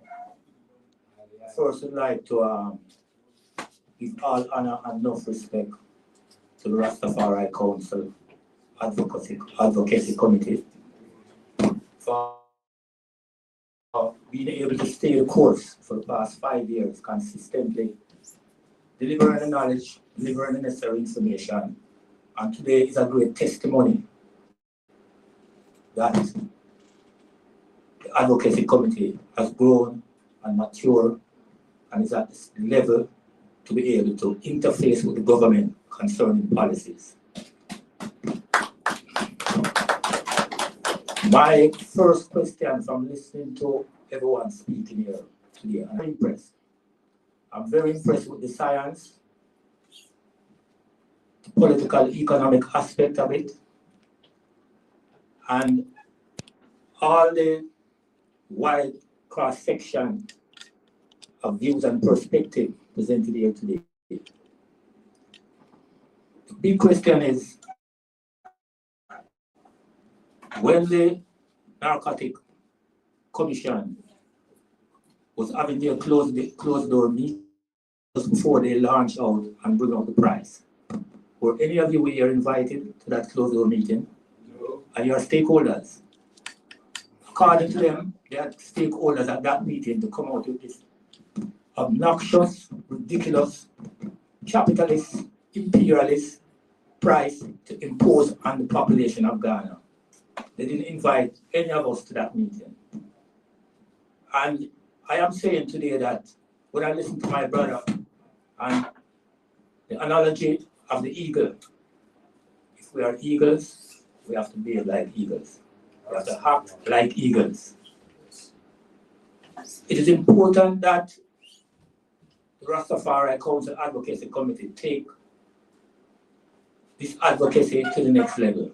We have the knowledge, we have the information, we have the experience. Now we need to act on it, just like my brother said.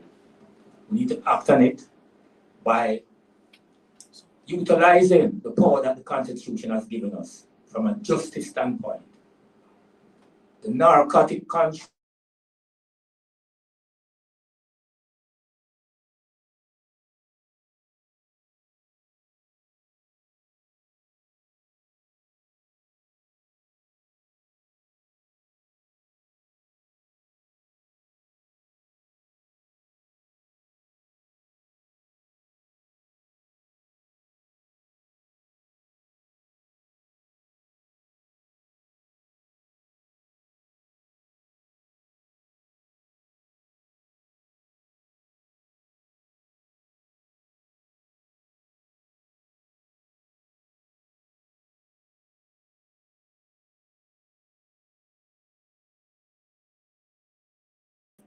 and those people's products that they labor and suffer to produce these cannabis that they burn and destroy and arrest families, destroy families, and all of that.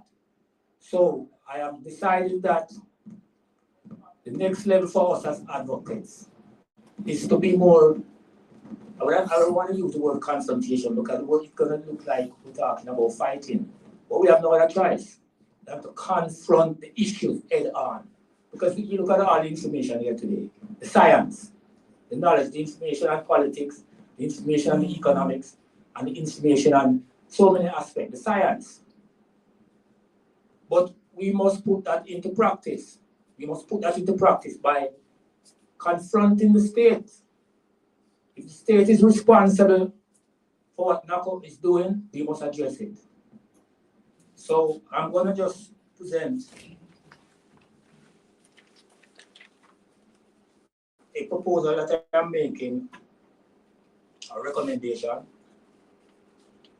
for the council to request for an auditing, requesting for the Public Accounts Committee to conduct a special audit into the economic loss of the state of Ghana arising from knock-up, destruction, and seizure of cannabis. That's one. The Advocacy Committee needs to join the legal advocacy in court by the female farmer, read the barriers that has been set against small farmers and entrepreneurs for a class action lawsuit. That is the sister, I think she's in the north, Techman or somewhere, and she has sued the government for these barriers. We need to have other stakeholders joining that case in a class action lawsuit to empower it. Otherwise, it may be weakened. Number 3, seek all legal means to ensure rights given to religious, cultural, traditional entities to practice and manifest their religious customs. Just like we see that the UN has declared clearly that this is a right. So all these rights that we have must now be put into practice. Number 4,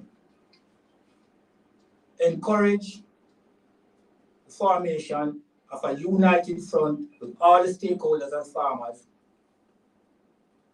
in practical ways to resist the injustice against the poor, farmers through demonstrations and public protests for public awareness. Our issues must become part of the public domain now, because a lot of people, they have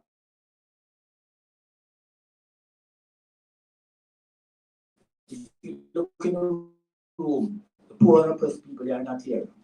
So the strong and educate and relate to the masses concerning all the information that we have learned here today.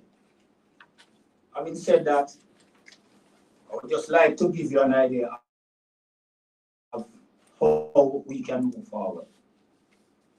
The Rastafari Council of Ghana Cannabis Advocacy Committee, which calls today for the abolition of cannabis prohibition.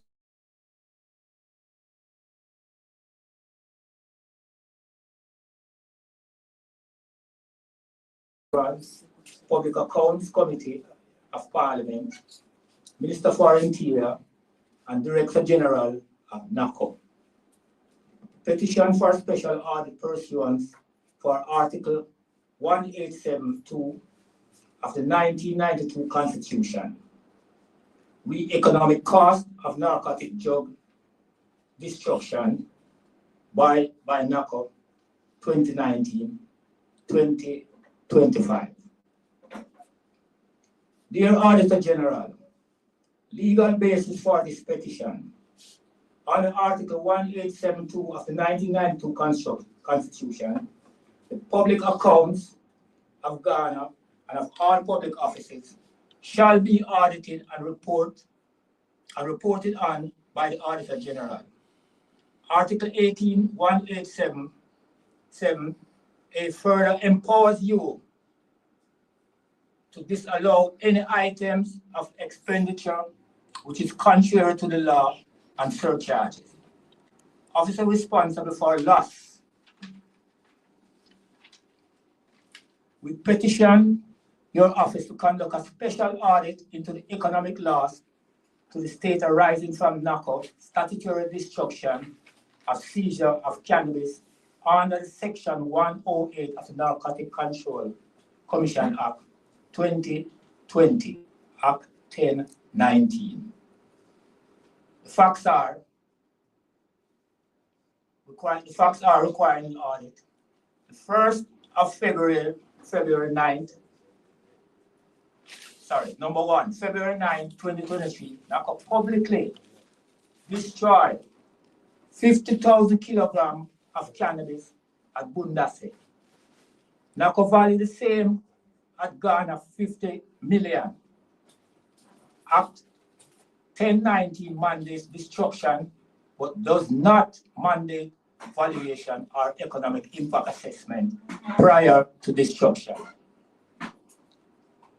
Number 2, 2nd of February 2019, 2026, 0 hemp license issues, despite Act 1019 legalizing 0.3% THC hemp. License fee set as Ghana 497,091.15. Foregone licensing revenue estimated Ghana 20 million to Ghana 50 million. 3. Global context, Rwanda earned 19 million in 2023 from medical cannabis export. Zimbabwe earned 35 million in 2022. Ghana earned 0 in those 5 or 6 years. 0. All we gain from that is destruction and burning of cannabis, of money. 0 from the same plant in the same period, while incurring cost to destroy it. And this is the cost that we are trying to ascertain now by calling for an auditing on NACO to see exactly where the losses are and how much losses are there. The criminal justice cost of 2020 to 2022, NACO reports 100 arrests, 32 convictions for cannabis, estimated prosecution, court, and incarceration costs to the state. Ghana 2 million plus fine recovered. Ghana 2,400,000-600,000 per case. These are expenses. Question for the special audit. We respectfully request your office to audit and report on number 1, total kilogram of cannabis destroyed by NACO from 2019 to 2025 and NACO internal valuation of the same. Number 2, total direct cost to the state of each destruction exercise. Fully secured destruction of exercise, fuel, security, personnel, transport under Section 108.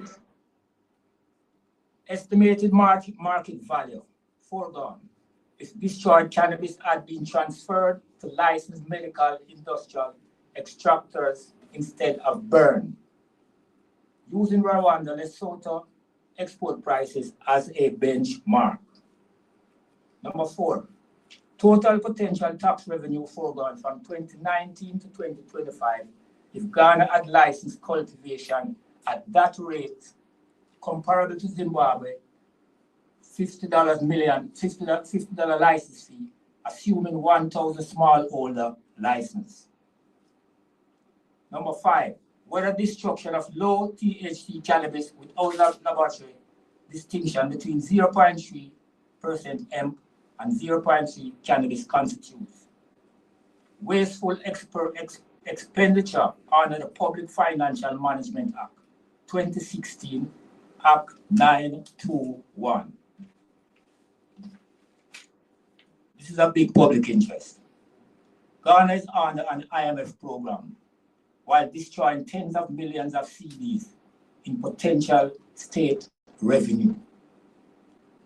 Article 36(1) mandates the state to manage the economy to secure maximum welfare. The public has a right to know the full cost of Section 108 as currently implemented. The relief that we are seeking. 1. Commission a special audit within 30 days and table the report before Parliament under Article 1875. Number 2, issue recommendations on whether Section 108 requires legislative amendment to permit transfer for medical industrial use as an alternative to destruction where THC testing is permitted. Number 3, surcharge any officers found to have caused loss through failure to distinguish hemp from narcotic cannabis prior to the destruction. And the whole irony of this is that hemp at 0.3% is just like contumely. It's no different. So you're actually putting people in prison. Moringa, perfecting that, moringa, just like moringa. You're actually putting people behind bars, destroying families, destroying this crop for something that is not a narcotic plant.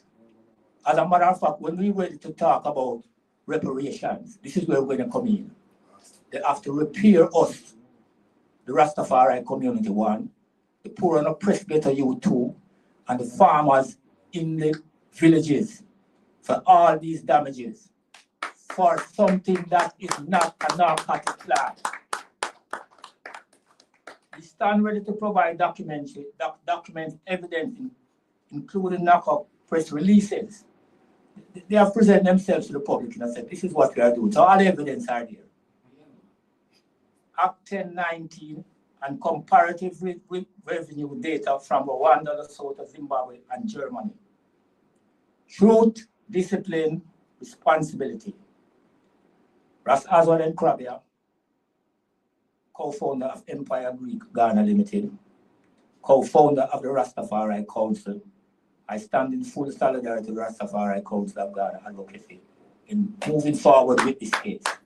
What we need to do now is to ensure that we have strong legal backing to enter the court to justify this. And if NACO continue to violate, then we move for the law of mandamus to deal with the government and NACO where that is concerned. So we're taking it step by step. Give thanks, Rastafari.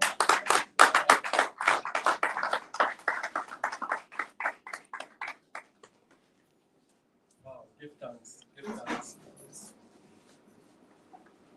Yes, those are very serious questions. I think the government will have to answer these questions to us in due time. And moving forward, I think we're going to have a short presentation by the Ganja Growers Association of Jamaica. They're going to give us a short video presentation. So let's focus on the screen and watch that. Brothers and sisters in Ghana, my name is Maurice Ellis.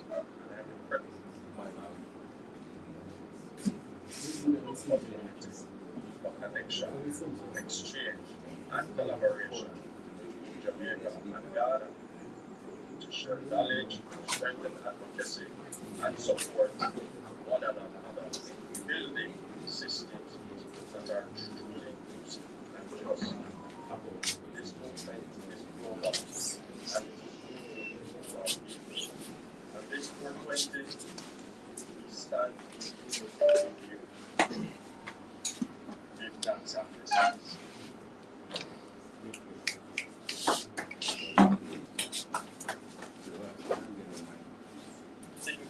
Brothers and sisters in Ghana, my name is Maurice Ellis, and I'm the president of the Cannabis Conference Association of Jamaica.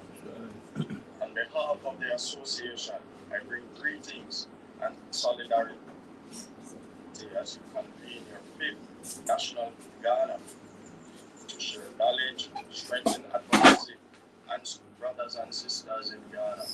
My name is Maurice Ellis, and and I'm the president of the Ganja Growers and Producers Association of Jamaica. On behalf of the association, I bring greetings and solidarity as you convene your 5th National Cannabis Conference. As you gather around this 420 observance, we recognize it not only as a moment of celebration, but as a powerful reminder of the ongoing journey towards justice, recognition, and inclusion for all those connected to this plant. We commend the Advocacy Commission for the Rastafari Council for advancing this important conversation, one that speaks not only to policy, but to people, culture, and rights. Here in Jamaica, GGPAJ represents a wide cross-section of the industry, traditional and small-scale farmers, licensed operators, and sacramental communities, all of whom have carried this plan and its legacy across generations. As the industry evolves, our mission remains clear: to ensure that those who laid the foundation are not left behind, but are meaningfully included in its future. We recognize that many of the challenges being addressed in Ghana, from decriminalization and fair access to economic opportunity and the protection of cultural and sacramental rights, are shared across our regions. This presents a powerful opportunity for connection, exchange, and collaboration between Jamaica and Ghana to share knowledge, strengthen advocacy, and support one another in building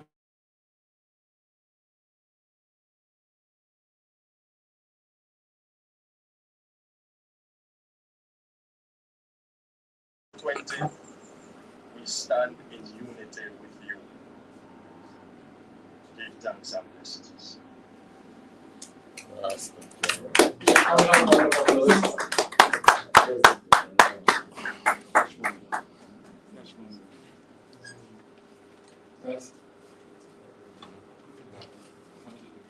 Okay, so that was a statement by the Ganja Growers and Producers Association of Jamaica. And from there, I think we move on to the Ghana Hemp Farmers Cooperative. Bobo Selassie, if you are here. Bobo Selassie. Call Bobo for me. Okay, so we're going to take a short statement by the Ghana Hemp Farmers Cooperatives by Bobo Selassie. And that is of the Pando branch. So let's welcome Bobo Selassie.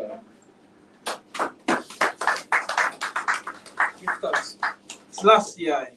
Yeah. My name is Bobo Selassie Ni-Akwensi from the Mpese Royal family. Also on behalf of the Hemp Association of Ghana. HAG is a formation or a group of like-minded people who feel like they need to contribute to the legalization or regulation structures of the cannabis industry in Ghana. So when there was a year back when Ghana started to talk about that, about the legality or re-regulation of the laws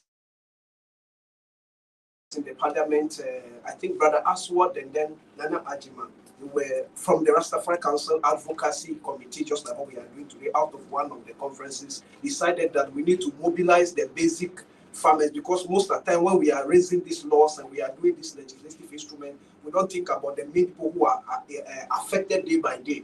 Like when you take Kwame Nkrumah, for example, say moving from the grassroots. So we always forgetting the grassroots, so they take it as a need, as the Rastafari Council has been doing. So we organize the more based local farmers, not necessarily hemp farmers or anything, but anybody who have interest in the future of the regulation of cannabis law.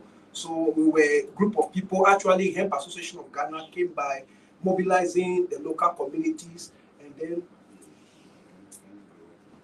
yes, and then also they have so we keep developing, and we have the Pando Hemp Growers Association as well. So, but all these are like embodiment of people who are trying to involve, take their impact, not only be at the side of the board trying to listen to the people, but they want to make impact. So we're able to even to organize ourselves with a whole number of cars and be able to reach to parliament, sit in the gallery. So even when the law was passed, the Speaker of Parliament recommended the two Rastafari elders who were there, like Najima and Aswad, that if any community can follow up an instrument, legislative instrument in a community or by the government from the beginning to the end, they would be like recommended for the community to make sure that they don't only impose the laws and the sanctions on them as people who don't commit no crime. And why we see it as very important to be part of this conference today is like the government have moved further, taking our challenges on our behalf by talking about taking slavery as a cruel or the gravest crime against humanity, which have opened broader discussion and broader like freedom to we as ordinary African people. Because I look back into these laws, even when the Professor Imhotep was representing or doing his presentation, you realize that the thing was already free on its own as seed plants by nature. And all of a sudden, we see this kind of the same colonialism or what brought us today, where we have to be persecuting people behind bars and jailing people, and it's been very easy with the Africans that any law they give to us to oppress or have like a struggling structure for our people is easily implemented. So these things were being challenged, especially by the religious system, which have been like burdening a lot of imposing laws on us, but they pretend to be our savior in the same way. So this law of the cannabis is becoming more struggling in our community, being enforced by the same very people that needs to make the law free. Because one time when you go closer to the politician, they will tell you, we are trying our best to make it regularized, but the religious and other community members who you share your daily activities with. And what is so painful to me is that it is very negative in Ghana to see number of people that have made impact or what they have made impact in their life, from education, strengthening of their, when they say livelihood, people survive. When they say livelihood, people survive through how somebody will go to get his 9-to-5 job and then go and feel like I look after his families or anything. That is how the help has been to people. But because it's not being free from the government, they find it very difficult to speak about it, even in public. It's very shameful to see that most of our traditional rulers have a lot of medicinal properties that they use the herb, but because it's being said by government is illegal, they cannot speak boldly for themselves, no matter how economically, spiritually, financially is backing them up. They always shy away from this. So we feel like organizing ourselves together as a backup to whatever government should be doing, or anybody in society or community who feel like they want to take the cannabis law into enforcement or regulation. We feel like it's good thing for we, the people of Volta region, to back them up as a way of getting our freedom from the government as well, because we feel like if we sit back, every law will be imposed on us without we being able to make any impact. And most negative part is the people who the law is affecting every day are the people who government don't mind when it comes to argument on these laws. So we feel like being members of the community from Volta region, we feel like it's very best for us to involve in the peak of the discussion and making our impact, making our communication contribution in a way that will not sit one day and see all the colonial laws that have been made against us will still continue as the way it is. For example, I was listening to the Minister of Interior, or whether I'm right, or one of the ministers. He said he went to all over the world. He went to Morocco, he went to Lesotho, he went to South Africa, and saw how helpful the cannabis was. He spoke about using it for shoes, for making a lot of product out of it. But he continued to say, but in Ghana, if you make mistake, you grow more than what is being accepted, you are against. So that means we are being satisfied with how much colonially we've been, like, I don't know how to put the right way, like, we set our own leaders to come and oppress us. I feel like when the slave was going down, they hand it over to the slave masters. Our slave masters' children in Ghana. So sometimes when I listen to our leaders, I feel ashamed as a Ghanaian to see how they can negatively or ignorantly, excuse my language, to impose some laws and say that no, if you make mistake, for a plant that has been free. And I wonder, I was always asking this question and I don't have answer. I'll still be asking it. Who allows cigarette to be legal in Ghana, which is not even produced by Ghana Tobacco Company or anything? It is produced by British and American Tobacco Company, but it's been allowed to be in our domain, destroying and other negative chemicals that are made by human, which is not from nature, are being allowed in one way or the other to be invading our community. Look at the youth today. The youth you go to today, when you say ghetto is not about help. Ghetto is about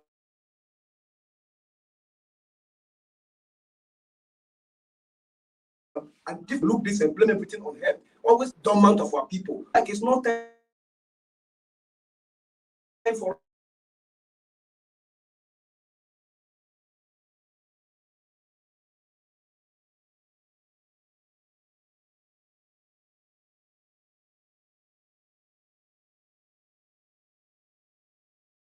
us any longer to sit back as our president is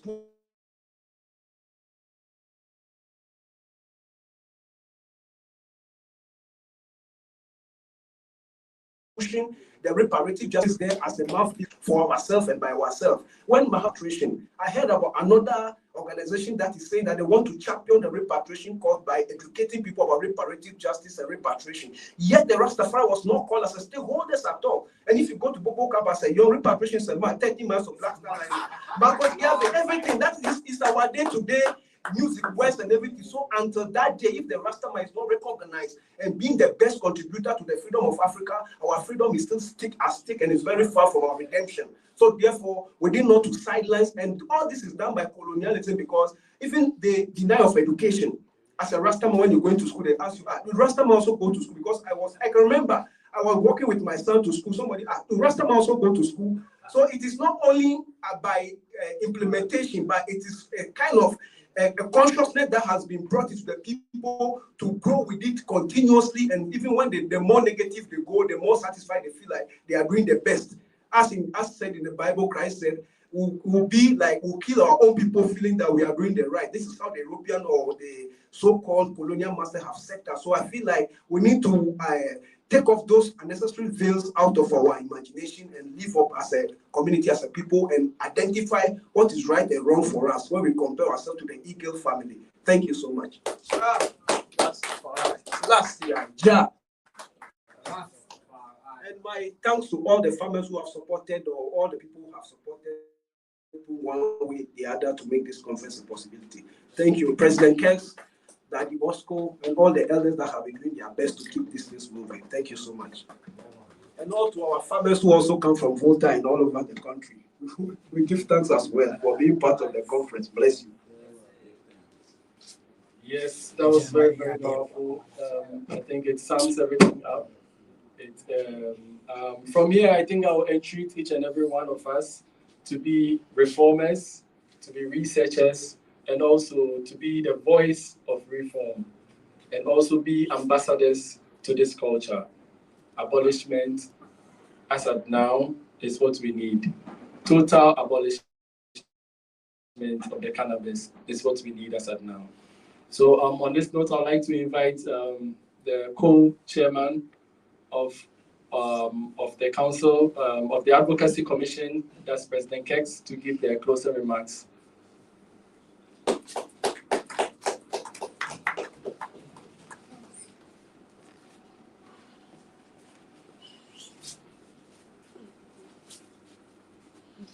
Last year, Yeah. Rastafari. We give thanks for the gathering.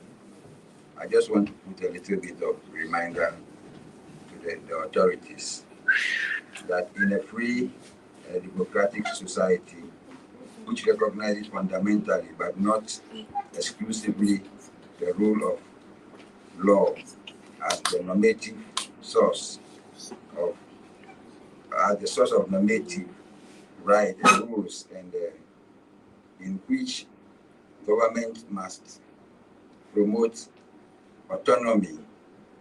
Government must promote autonomy as far as possible, and therefore make only sparing use of instruments of constraint. Public policy on psychoactive substances must be structured around guiding principles, respecting the life, health, security, and rights and freedom of individuals who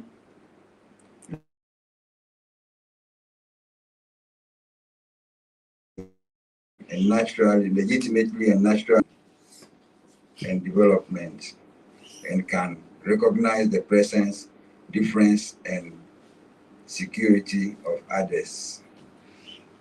And we also want to advise the lawmakers not to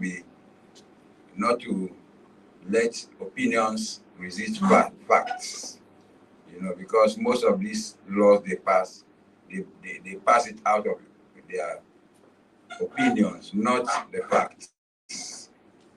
So they should rather follow the facts, like the things the earlier speakers came to, especially Professor Imo came to, present to us, so that we can be all equally respected and freely allowed to be moving around by our own conscience.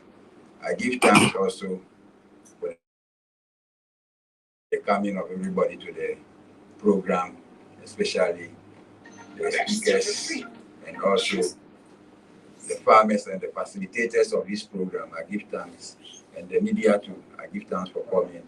We will entreat you to carry the message to reach far, so that our people can, the nation can understand what we are talking about. Because I think the government is so much afraid of the population, to let us be free, and use cannabis for our personal, benefits, So we give thanks so much. And then I'll say good afternoon to all of you. Give thanks. Thank you very much. Freedom fighters. You have a program. Read your program. Freedom Fighter said everything has been said, and he feels like all the knowledge has been shared.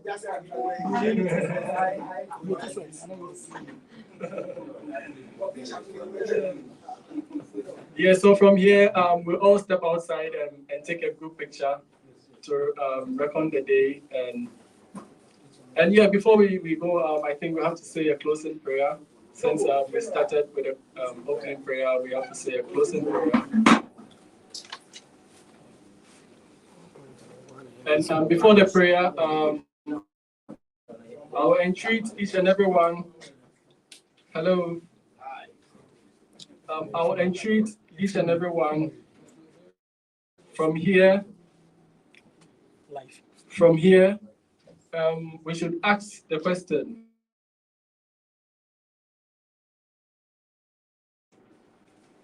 Let's just ask them this question. What is Ghana going to look like with a regulated cannabis industry? And this question must go to every one of them in the parliament. Yeah, so we demand answers from that. So let's go on with the closing prayer. Before we go on with the closing prayer, I just want you to read the text for me. Okay, Sam. So up to it.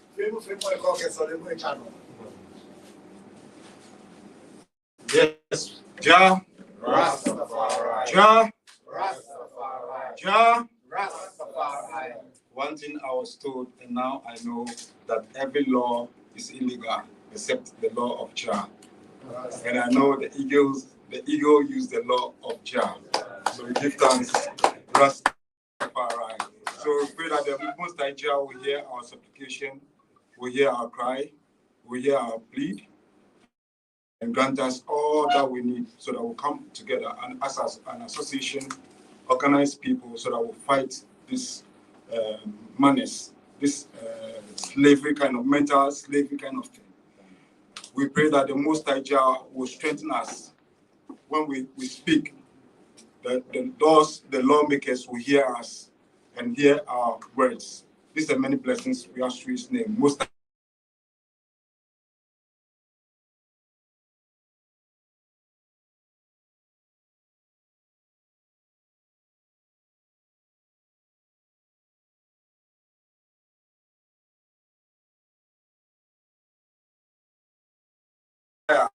out of His mouth drove it as a cord with what? Sorry, I just want to take it for me. Sorry. 8. 8. So reading from the 18th Psalm, this is the 8th verse. And there went up smoke out of his nostrils, and fire out of his mouth devoured. Coals were kindled by it. He bowed the heavens also and came down, and darkness was under his feet. And he rode upon a cherub and did fly. Yeah, he did fly upon the wings of the wind. Jah.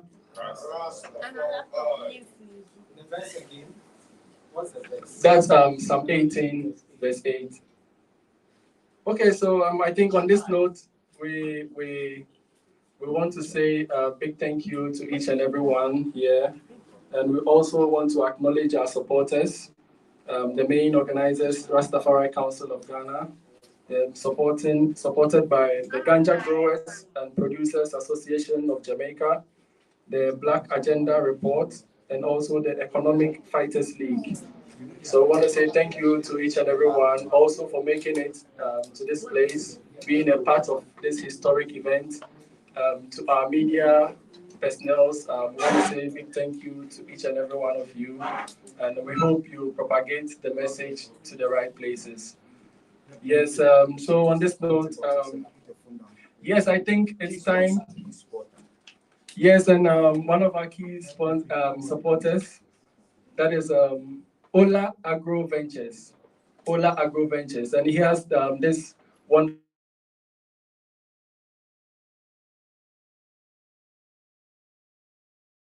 Yes, it's used for planting. I know the farmers can attest to that.